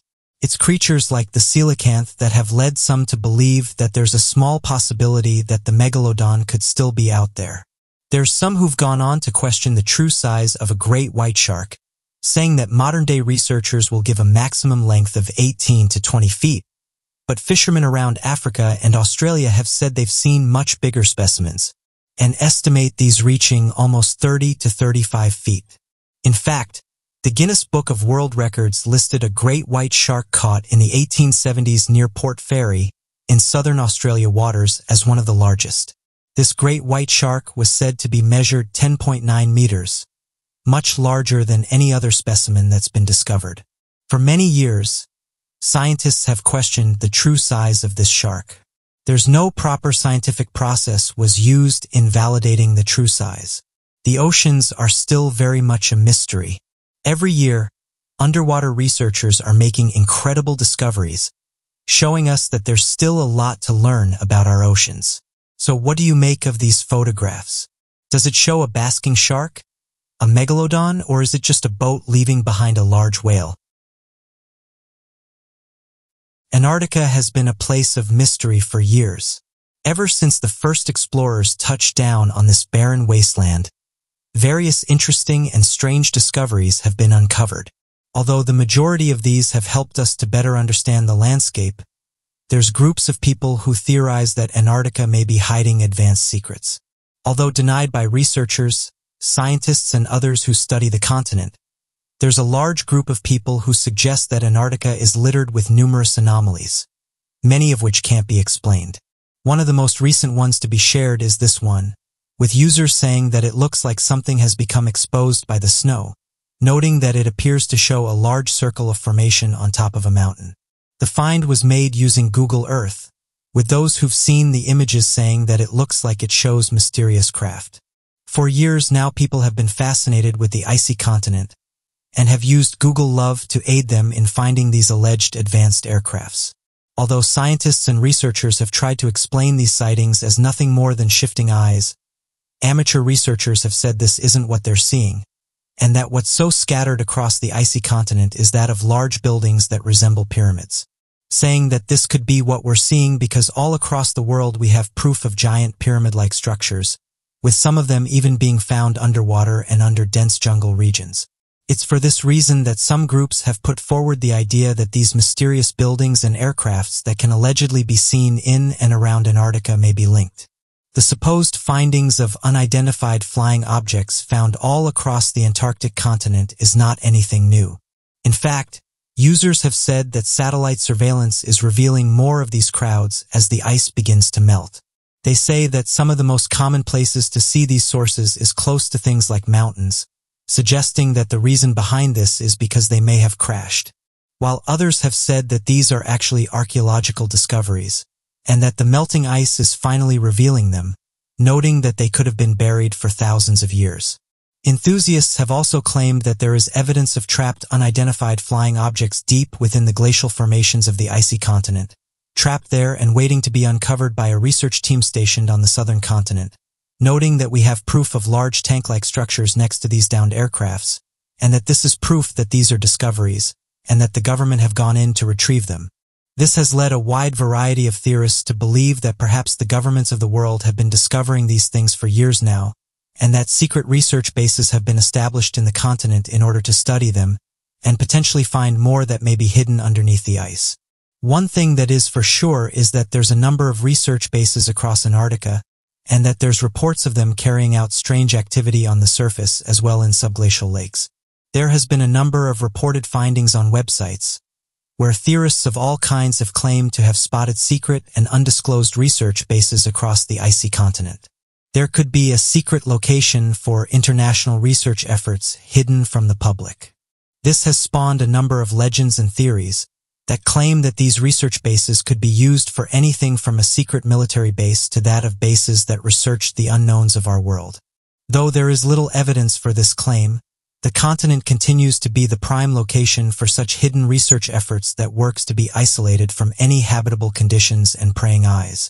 Another strange theory surrounding the nature of the icy continent has been emerging in recent months that has left many wondering if Antarctica is truly as isolated as once believed. Reports of sudden changes in the weather, strange noises emerging from the ground, rivers of red water, and ice that appears to be almost aware of the people walking on it, moving and growing, has left many wondering if the glaciers that we've come to catalog as nothing more than ice are actually alive, and that we don't fully understand them. Several strange phenomena surrounding the ice has come forward in recent years that help to support this theory. One such phenomenon is that of the singing eyes. Researchers have found that when placing seismic sensors into the large glaciers located on the eyes, they were detecting a strange low vibration in order for human ears to stretch or throughout the miles of ice inhabiting the area. Others have even reported that after striking the eyes, digging down, drilling, or doing any other invasive actions into the eyes, it has caused a dramatic shift in the stability of the ice and the surrounding weather previously unpredicted, leading some to believe that the ice is actively defending and fighting back against such intrusions. As of right now, these are just all theories, and researchers and scientists who work in the region have said there's nothing strange going down in Antarctica and that all of the alleged objects that can be seen and around the continent can be easily explained using everyday things. The researchers said that one of the most common explanations behind the alleged crash is that of shifting snow, and that the reason why they seem close to things like mountains is because what's happened is a large piece of ice has fallen off and skidded along the surface of Antarctica, making it appear as though something crash-landed, when they say that's not what's happened. Regardless, believers have said that no one has come forward to explain why tanks have been seen surrounding these objects, noting that there's definitely something strange happening in Antarctica. So what do you make of these mysterious discoveries? And what do you think these mysterious objects are? Also, what do you make of the idea that Antarctica is home to large pyramid-like structures? Residents across the United States have reported strange noises, which are described as loud booms and are able to rattle buildings. What's odd about this phenomenon is that it's not new. In fact, people in the United States and other parts of the world have reported these noises for hundreds of years, and although scientists and researchers have conducted a variety of tests, we are still no closer to understanding what these noises are and where they're coming from. Residents have put forward a variety of different theories, ranging from jets, military equipment, earthquakes, UFOs, and sky phenomena, but due to them being reported for hundreds of years, it rules out some of these suggestions. These skyquakes are described by those who have heard them as being a loud boom, with the witnesses always mentioning that the noise is definitely coming from the sky, once again ruling out the possibility of it being a heavy machinery, which was a suggestion that was put forward a while back. Some of the areas that these noises have been heard include the United States, the United Kingdom, Canada, Iran, Australia, Italy, and various other countries. One of the problems with determining where these noises is coming from is that the reports are inconsistent. For example, some have reported that these noises only happen offshore, while residents in the United States have reported that they're happening above their houses and in some cases are able to break windows. While people in Canada have said that the mysterious booms happen most frequently at night, these different testimonies have made it hard to track down an official answer for what's happening. Writer James Cooper said the following about the noises. It's a sound resembling the explosion of a heavy piece of artillery, can be accounted for by none of the known laws of nature. The report is deep, hollow, distant, and imposing. The lake seems to be speaking to the surrounding hills, which send back the echoes of its voice in accurate reply. Teams of scientists have said the most likely answer is that these noises are created by earthquakes, raging storms, or secret military exercises that the public is not aware of. However, they've admitted that they don't have a concrete answer of what's happening. Also, some of these explanations don't make sense. For example, why would the military carry out these tests over crowded areas? Especially considering that there's various locations where they could carry out these experiments without being seen or heard. A team of seismologists from the University of North Carolina have recently published some theories about what could be causing the noises. They said the following. We wanted to go through local news articles, create a catalog of instances of the noises, and then try to verify them with actual seismoacoustic data. Out of the data they collected, they discovered that 2 of the sensors had picked up some unusual readings, and this was near Cape Fear and Carolina Beach. Oddly enough, though, some of this data just caused more confusion, as some of the sky, but the scientists couldn't find any earthquake records that coincided with the event, meaning that something was causing the ground to shake, and it definitely wasn't an earthquake or any other naturally occurring event. The researchers continued with the following. Generally speaking, we believe this is an atmospheric phenomenon. We don't think it's coming from seismic activity. We're assuming it's propagating through the atmosphere rather than the ground. Presumably, these are not all the same thing producing the booming sounds. The United States Geological Survey recently came forward and said the following on their website.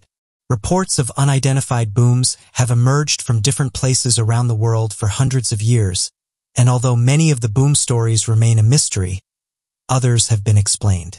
Most of the booms that people hear or experience are the result of human activity such as an explosion, a large vehicle going by, nearby construction, or sometimes a sonic boom, but there have been many reports of booms that cannot be explained by man-made sources. Some of those booms are associated with a variety of interesting natural phenomena, including earthquakes. In the United States, most reports of mysterious booms come from the Northeast and along the East Coast, but there have also been observations along the West Coast. Those along the East Coast have not been directly studied and explained, but we can deduce from observations and measurements in the West Coast locations that at least some of the East Coast booms are associated with very small earthquakes. Small, shallow earthquakes sometimes produce rumbling sounds, or booms that can be heard by people who are close by. High-frequency vibrations from the shallow earthquake generate the booming sound. When earthquakes are deeper, those vibrations never reach the surface. Sometimes the earthquakes create booming sounds even when no vibrations are found. Of course, most booming sounds that people hear are not caused by earthquakes. Some other common and not so common natural causes are lightning, storms and tsunami waves, meteors and sand dunes. Man-made causes include sonic booms, explosions, and construction. Data has shown us that there's been an increase in these reports, with researchers noting that the majority of these can't be explained by things like earthquakes or sonic booms. This year, residents in England have reported a swarm of these noises, and these happened in various places across the country, saying that they could be heard making a deep rumbling sound and ending after several seconds, leaving residents baffled as to where the strange noises came from. Data has shown us that the noises last from 1 to 10 seconds. Another idea that was suggested was that these noises were being created by meteors producing a sonic boom. But once again, if this was the case, the event would likely be recorded and known by space agencies.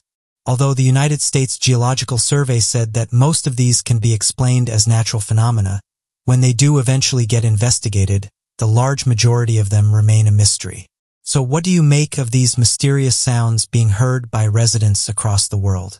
What do you think is causing them? Over the last 100 years or so, people have reported encountering mysterious creatures.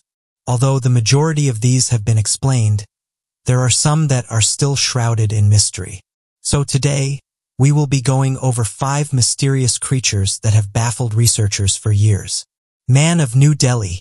Going back a few years, there was a mysterious creature that terrorized the city of New Delhi. This happened in 2001, and many people were left with more questions than answers. In May of that year, stories began to circulate in New Delhi of a strange nocturnal creature. Not only this, but this creature was harming the locals. Those who did happen to encounter the humanoid described it as looking like a huge monkey. After this, more individuals counters. The descriptions followed a similar theme. They described the creature as being around 4 feet tall, covered in thick black hair, and being aggressive to humans. Strangely, reports also suggested the being wore a type of metal helmet, had metal claws, pants, glowing red eyes, and 3 buttons on its chest. Of course, this caused confusion over what this could have been. Before these reports, it was suggested it was either a human or a monkey, but now it's not known what it was. Some people reported being scratched, and 2 people were seriously injured trying to get away from the monkey man. After multiple reports, police issued artist impressions in an attempt to catch the creature. Shining a bright light in the monkey man's face was said to ward him off as it renders his vision ineffective. To this day, there is no official answer for what these people were seeing. Some have suggested that what was being witnessed could have been an experiment or an undiscovered species of monkey. Woodwoos, also known as the hairy wild man, is a mysterious creature that is believed to have existed in Europe during the Middle Ages. It is believed that this Bigfoot-like creature had hair all over its body.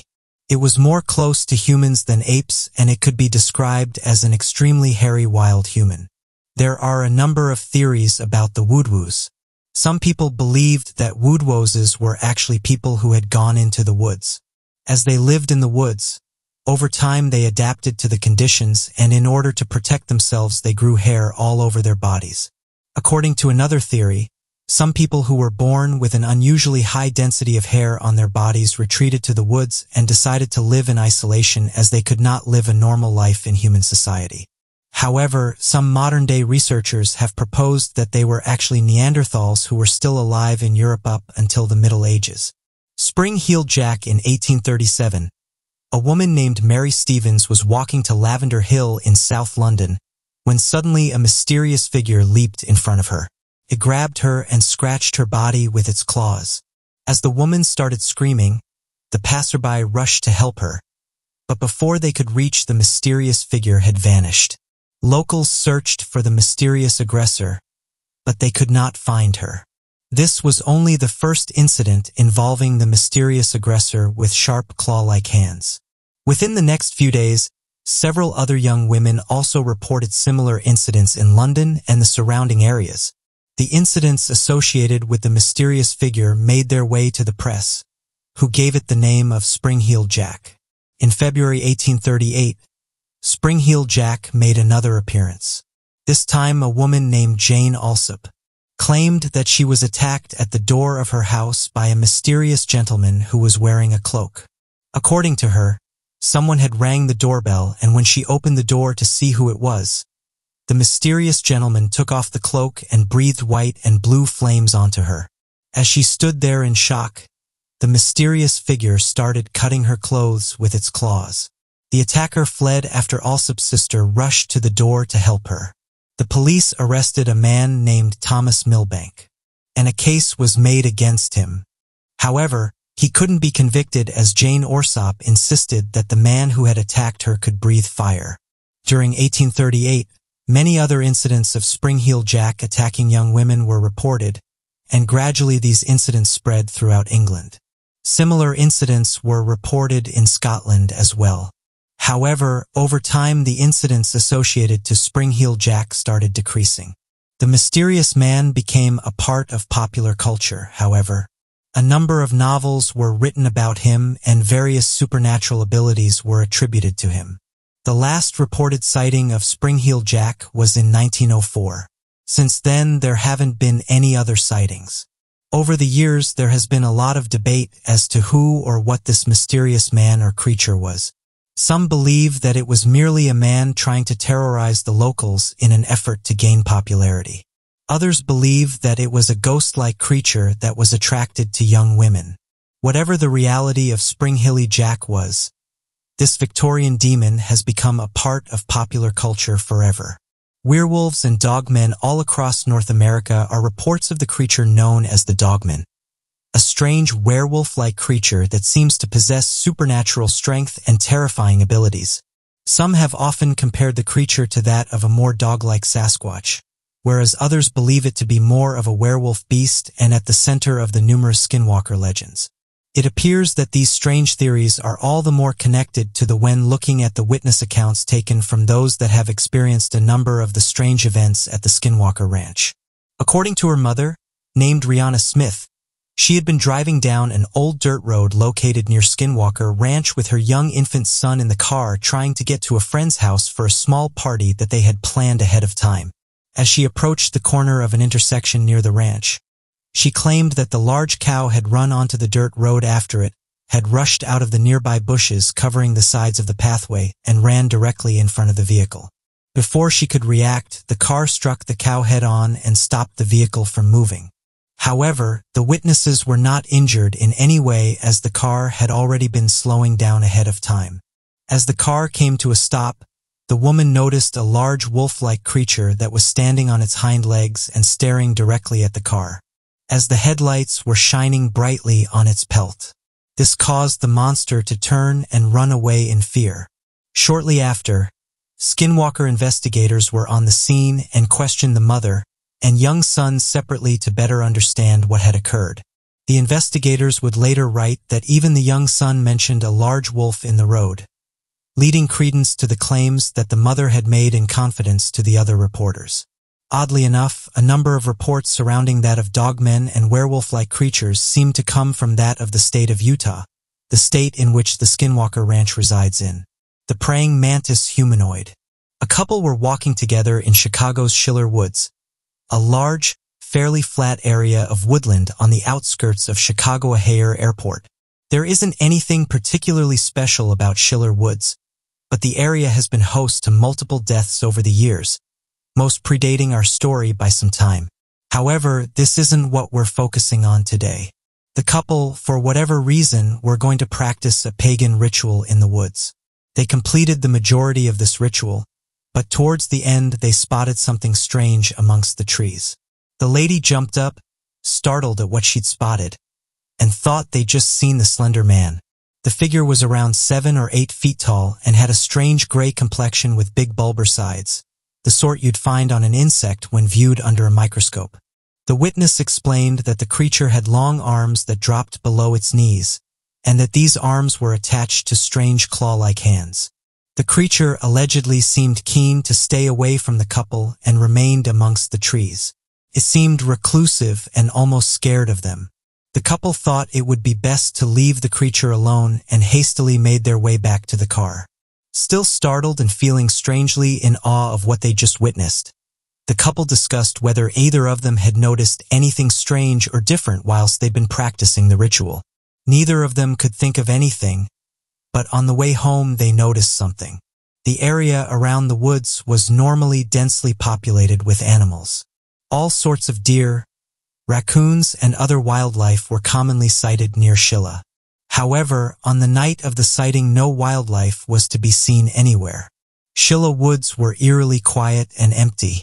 The creature that the couple saw had been described as a humanoid in the form of a praying male. Praying mantis can fly, are long-bodied with disproportionately sized limbs. They're usually green, but given this one was 7 feet tall and allegedly part human, it's forgiven for not totally conforming to the stereotype. Whatever the couple saw in Schiller Woods that evening, we're sure that they're glad that things stayed behind the trees. According to author Captain Edward J. Ruppelt, there were 3 major incidents in which the Air Force encountered mysterious aircrafts that forced them to reconsider their stance on the existence of extraterrestrial intervention and actions necessary for them to take on in their response to such events. One of these major incidents is referred to by Air Force intelligence officers as the Gorman Dog Find. Already an experienced veteran fighter pilot for World War II, began his journey in a cross-country flight with several other National Guard pilots. And this was on the 1st of October back in 1948. As George flew over the city of Fargo in the state of North Dakota, it was around 8:30 p.m. that the National Guard pilots that were accompanying Gorman in his cross-country flight landed at the Fargo-Hector International Airport to rest and refuel. Feeling competitive, George Gorman continued with his flight, believing that he could take a significant advantage of several additional hours of night flying, as the flight conditions were cloudless and the weather was optimal. It was around 9 p.m. that Gorman passed over a stadium and noticed a small Piper Club airplane flying roughly 500 feet directly below him. Worried about a possible collision, George Gorman radioed the nearby airport. Oddly enough, the tower replied that it only had radio data from 2 airplanes, George's and a Piper Cub airplane 500 several feet below his position. When he inquired as to the strange light he could see flying off to the west, the radio tower confirmed that there was no such readings and that no other aircraft was in the area specified. The radio tower then contacted the nearby Piper Cub pilot to get a confirmation on the sighting, to which the pilot said they could also see a glowing light off to the west, matching similar descriptions to George Gorman's sighting. After several more minutes, Gorman grew increasingly curious as to the origins of the light, as he realized it was impossible to make out any kind of outlines. According to Gordon, there was no evidence of an outline of an airplane's wings, and the pilot claimed that they could not see any discerning physical factors to the nearby which stood in stark contrast compared to the clearly visible outline of the Piper Club airplane. At approximately 9:10, George Gorman radioed to the nearby tower that he would pursue the unidentified aircraft to determine its possible origins. Despite flying a P-51 Mustang, throttled to full power 400 miles per hour, George Gorman was quickly made aware of the fact that the unidentified object was capable of flight speeds that far exceeded his aircraft. Realizing that it would not be possible to catch the craft in a straight flight path, George attempted to cut off the craft in tight turns. When George got close enough to the light, he made a dramatic right turn and flew at the object in a head-on collision at a height of over 5,000 feet. Claiming to have missed the object as it ascended 500 feet and rose above his craft. It was during this near miss that George got an accurate look at the craft and described it to have been the following: simply a ball of light approximately 6 to 8 inches in diameter. After temporarily losing sight of this object, George Gorman noted that the light made it before the 2 aircrafts could collide. The ball of light made a direct vertical climb and ascended several thousand feet. Trying to match the speed and angle of the craft, George also pitched his Mustang into a vertical climb, but almost blacked out and went unconscious from the sudden G-forces. At around 14,000 feet, the P-51 Mustang stalled as the airfoil wrapped around the plane's wings. Despite climbing almost 10,000 feet at full throttle, the unidentified object continued its vertical ascent for another 2,000 feet. With his curiosity getting the better of him, Gordon made 2 attempts at getting close to the light at full throttle, and by making sharp turns at G-forces that most inexperienced pilots would have had a tremendous difficulty pulling off, but both times the unidentified ball of light would evade his movements. with faster reaction speeds and the ability to endure higher rates of G-forces than George Gorman, saying that they were inhuman. After the last attempt made by Gorman to approach the craft, the light passed over the Fargo-Hector International Airport, providing the air traffic controller, a man by the name of L.D. Jensen, an opportunity to catch sight of the strange ball of light. With the aid of binoculars, L.D. Jensen confirmed the sightings made by George Gorman and the Piper Cup pilot and stated that it was impossible to make out any physical shapes or outlines, but could clearly witness the ball of light rapidly moving and help maneuvering Gorman's P-51 Mustang. As the objects continued to fly past the airport, George Gorman continued his chase and followed the unidentified flying object, saying he followed it for another 25 miles, moving southwest at Fargo at speeds exceeding 450 miles per hour. Ascending to 14,000 feet, Gorman followed the ball of lights that he believed to have been at approximately 11,000 feet, and when he believed he was flying over the object, he made a nosedive towards the craft.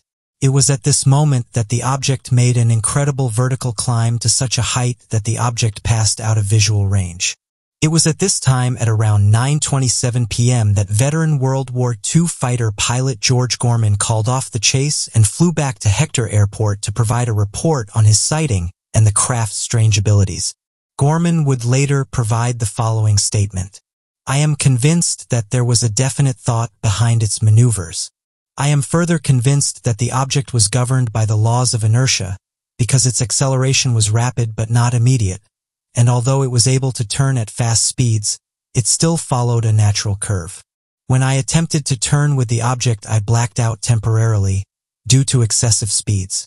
I am in fairly good physical condition, and I do not believe that there are many, if any, pilots who could withstand the turn and speed affected by the object and remain conscious. The object was not only able to outturn and outspeed my aircraft, but was able to attain a far steeper climb, and was able to maintain a consistent rate of climb for in excess of my aircraft. After investigations were carried out by officials on Project Bluebird, it was announced that George Gorman, an experienced and highly respected pilot, encountered a balloon, much to the dismay of George and fellow pilots and researchers. So what do you make of this account? And what do you think George encountered? There are a myriad of haunted places and artifacts all over the world, some dating back hundreds of years, some with gruesome and brutal backstories, some with a sense of vengeance, and some that have a little bit of everything thrown in. The idea of hauntings evokes all kinds of emotions, images, and for some, even memories. Haunting has been extensively portrayed in film and literature, often playing on the experiences of the unlucky few. That being said, ghost stories do make for good reading and watching, but what if those stories you watch or read from the safety of your sofa or bed became all the more real? So today, we'll be taking a look at 3 of the world's most haunted places and the stories behind them. Black Forest, Germany. Germany's Black Forest lives on the Franco-German border, with Freiburg in Germany being the nearest city to the mountainous area. It is said that the canopy of evergreen fir trees that makes up much of the forest's greenery is so dense that light cannot penetrate it, even in the daytime. The Black Forest is a little chilling by name alone and has been a fitting setting for many ghoulish tales. The Brothers Grimm, authors of famous folktales Hansel and Gretel, Snow White and a Little Red Riding Hood, amongst many others, drew inspiration from the Black Forest. From pictures alone, you can see why the Black Forest was such a fantastic setting for the Brothers Grimm. It lends itself so well to stories of elves and fairies, to werewolves and magicians. There is no single haunted tale that originates from the Black Forest, rather several different alleged sightings and hauntings in the forest.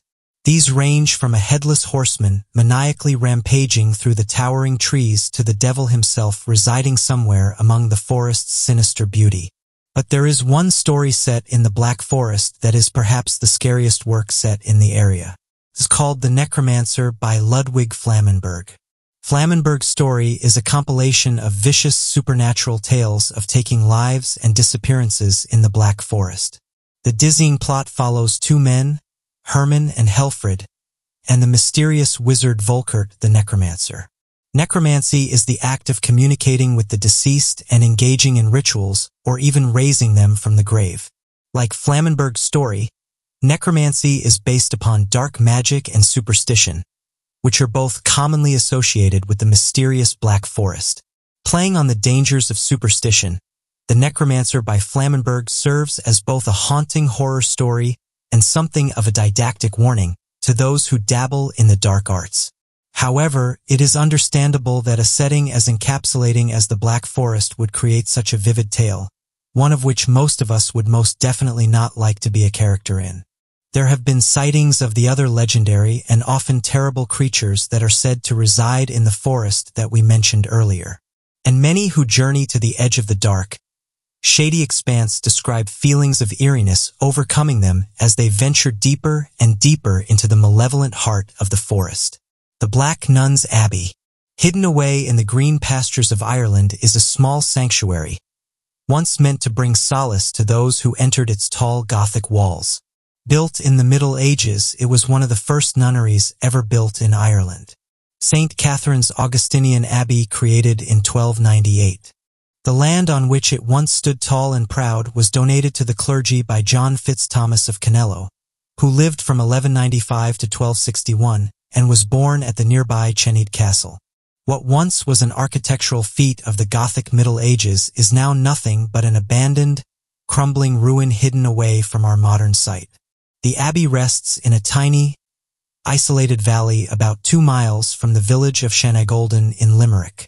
Once upon a time, the abbey had many wings, hallways, and sections. Now the only parts that remain remotely intact are the refectory, eastern cloister, crumbling chunks of the western wing, and the room known colloquially as the Black Hag's Cell. These are the last standing obelisks of a morbid history, being slowly reclaimed by nature. Traces of what once was suggested there was a kitchen near the stream, a lovely orchard that was once prosperous and abundant with life, and a pigeon house. The beauty this nunnery once undoubtedly possessed is long destroyed. The atmosphere around the abbey is terrifying. It is a place of darkness and sorrow, which is emitted from every crevice of every stone that once made up this elusive place of worship.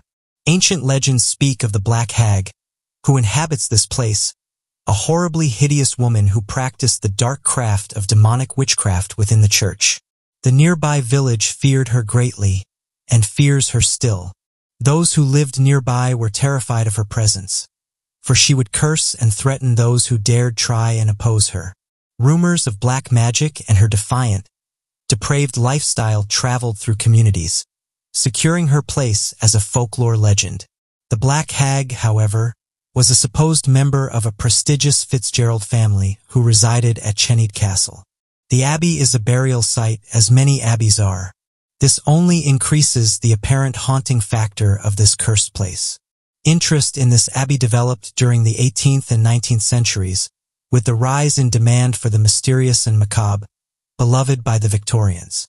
Legends of this dark place survive to this day, immortalizing the ruins which will soon entirely fall apart.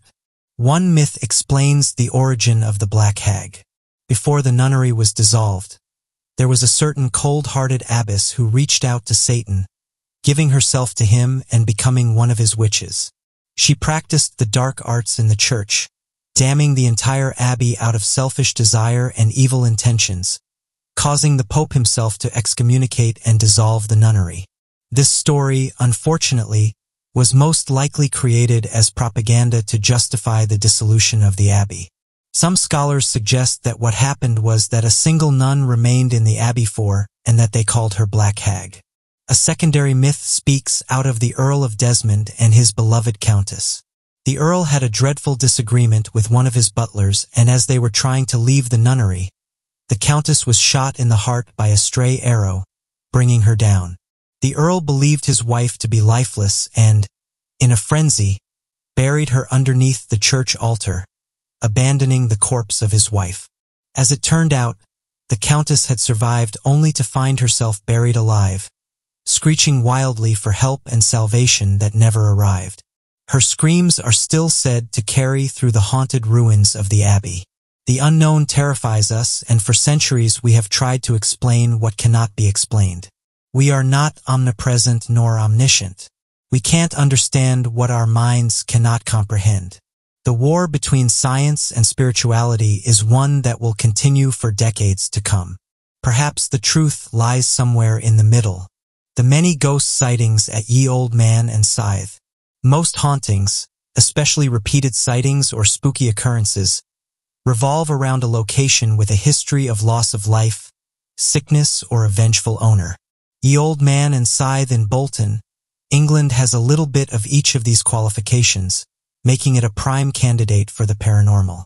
It is one of the oldest pubs in Great Britain, dating back to at least 1251, making it almost 800 years old. The location has seen its fair share of ghosts and hauntings. It was rebuilt and has changed hands throughout the centuries. However, its most famous owner was likely the family of James Stanley, 7th Earl of Derby in the 1600s.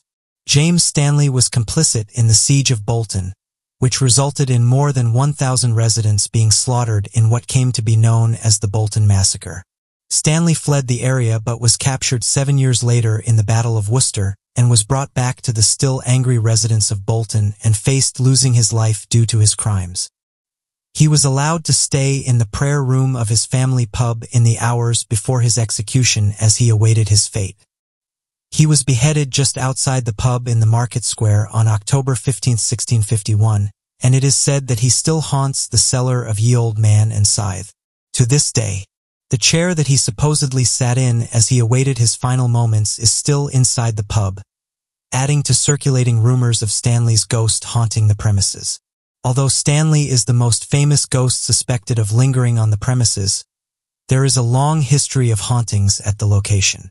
One set of paranormal experts recorded several amateur ghost hunters, as well as closed-circuit security footage, have also caught unsuspecting spirits lingering in doorways and around the property. In one instance, the owner of the property came in to open the pub and noticed that a single glass had been smashed on the floor. Suspicious, he went to check the security footage and found that the feed had inexplicably stopped at 6:18 a.m. The last thing visible on the video was a strange, ghostly figure appearing out of nowhere, which some believe to be Stanley himself. The owners of the pub have claimed that at least 25 restless spirits currently wander the property, among them a woman who is said to have hanged herself in the cellar several centuries ago, a small girl, and a phantom dog. Although many say the security footage was an easily pulled-off hoax, there is no doubt the long history of battles, murders, and illnesses that the pub has lived through could mean that several ghosts still linger on the property, haunting visitors. But what do you make of these most haunted places? Humans naturally have the instinct to inquire about things around them. This has led to some exciting discoveries that are mysterious. Civilization has progressed this far because of exploration, and there have been many intriguing discoveries over time. Their discovery is followed up with research to fully understand how it came to be and how it is sustained. So today, we will be taking a look at 3 mysterious that are frightening yet intriguing. Scientists have found a lake under the sea. Those who swim there won't come back alive. Scientists have discovered a frightening underwater lake in the Gulf of Mexico. Consequently, many pieces of research are being carried out by one of the associate professors at Temple University. Cordes described his findings in the journal Oceanography as one great discovery that is intriguing but also frightening.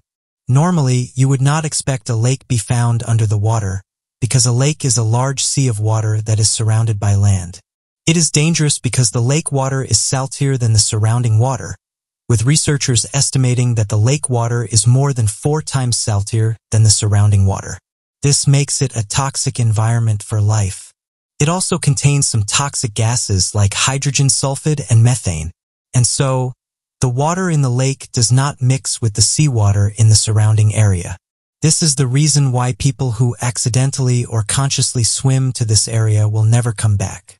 The toxic nature of the environment is not ideal for humans.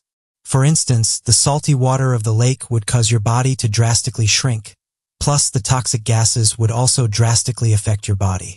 The only group of organisms that have been discovered to live in these regions are bacteria and tubeworms.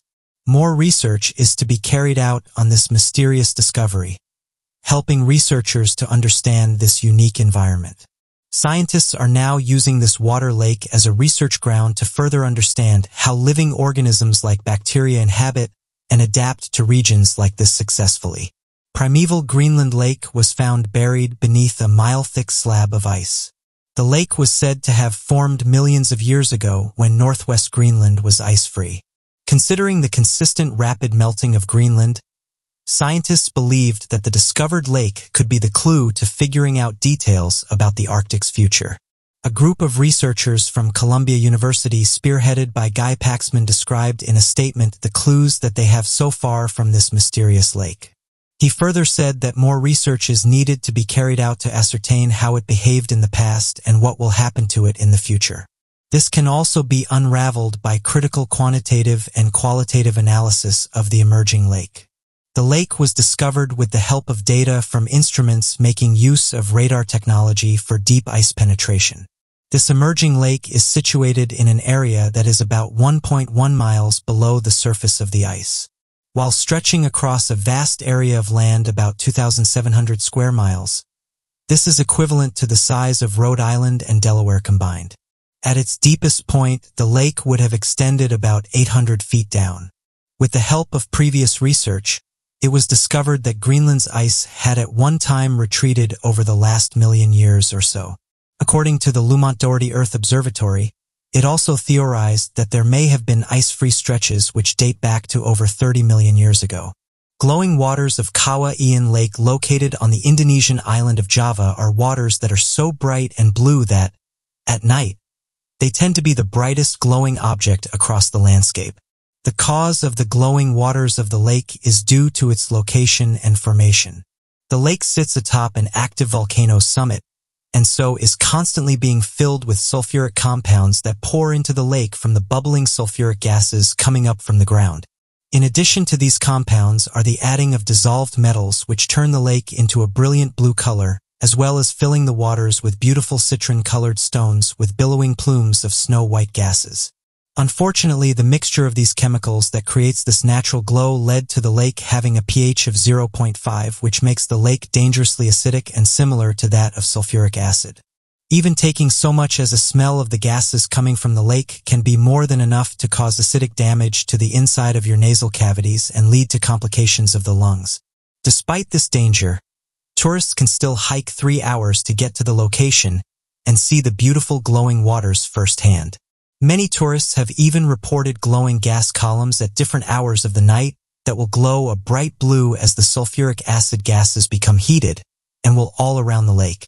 This leaves the lake as not only one of the most beautifully naturally formed mysterious phenomena, but also one of the most dangerous, which leads many of the locals to refer to it as an unexplainable acidic monstrosity. But what do you make of these interesting discoveries?